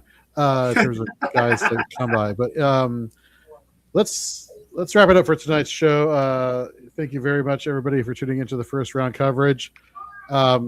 Still on the fence as far as doing tomorrow night rounds 2 and 3. Depends on people's availability. But if we're here, we're here, and we'll be doing the same thing, giving you all the cool insight into day 2, round 2, and round 3 prospects. Just want to give a shout out to everybody who's been with us currently on screen: Nate, Drew, myself, Joe, Hollywood, Stacy Perez, Keith Fleming, Tip Major, Andrew Cooper. Seriously, Colby Conway, thank you all very much. Seriously, it was a great time. Always fun to do round 1 live streaming each and every year. So hopefully you all had a good time watching, and we'll see you next time. Y'all take care. See you tomorrow.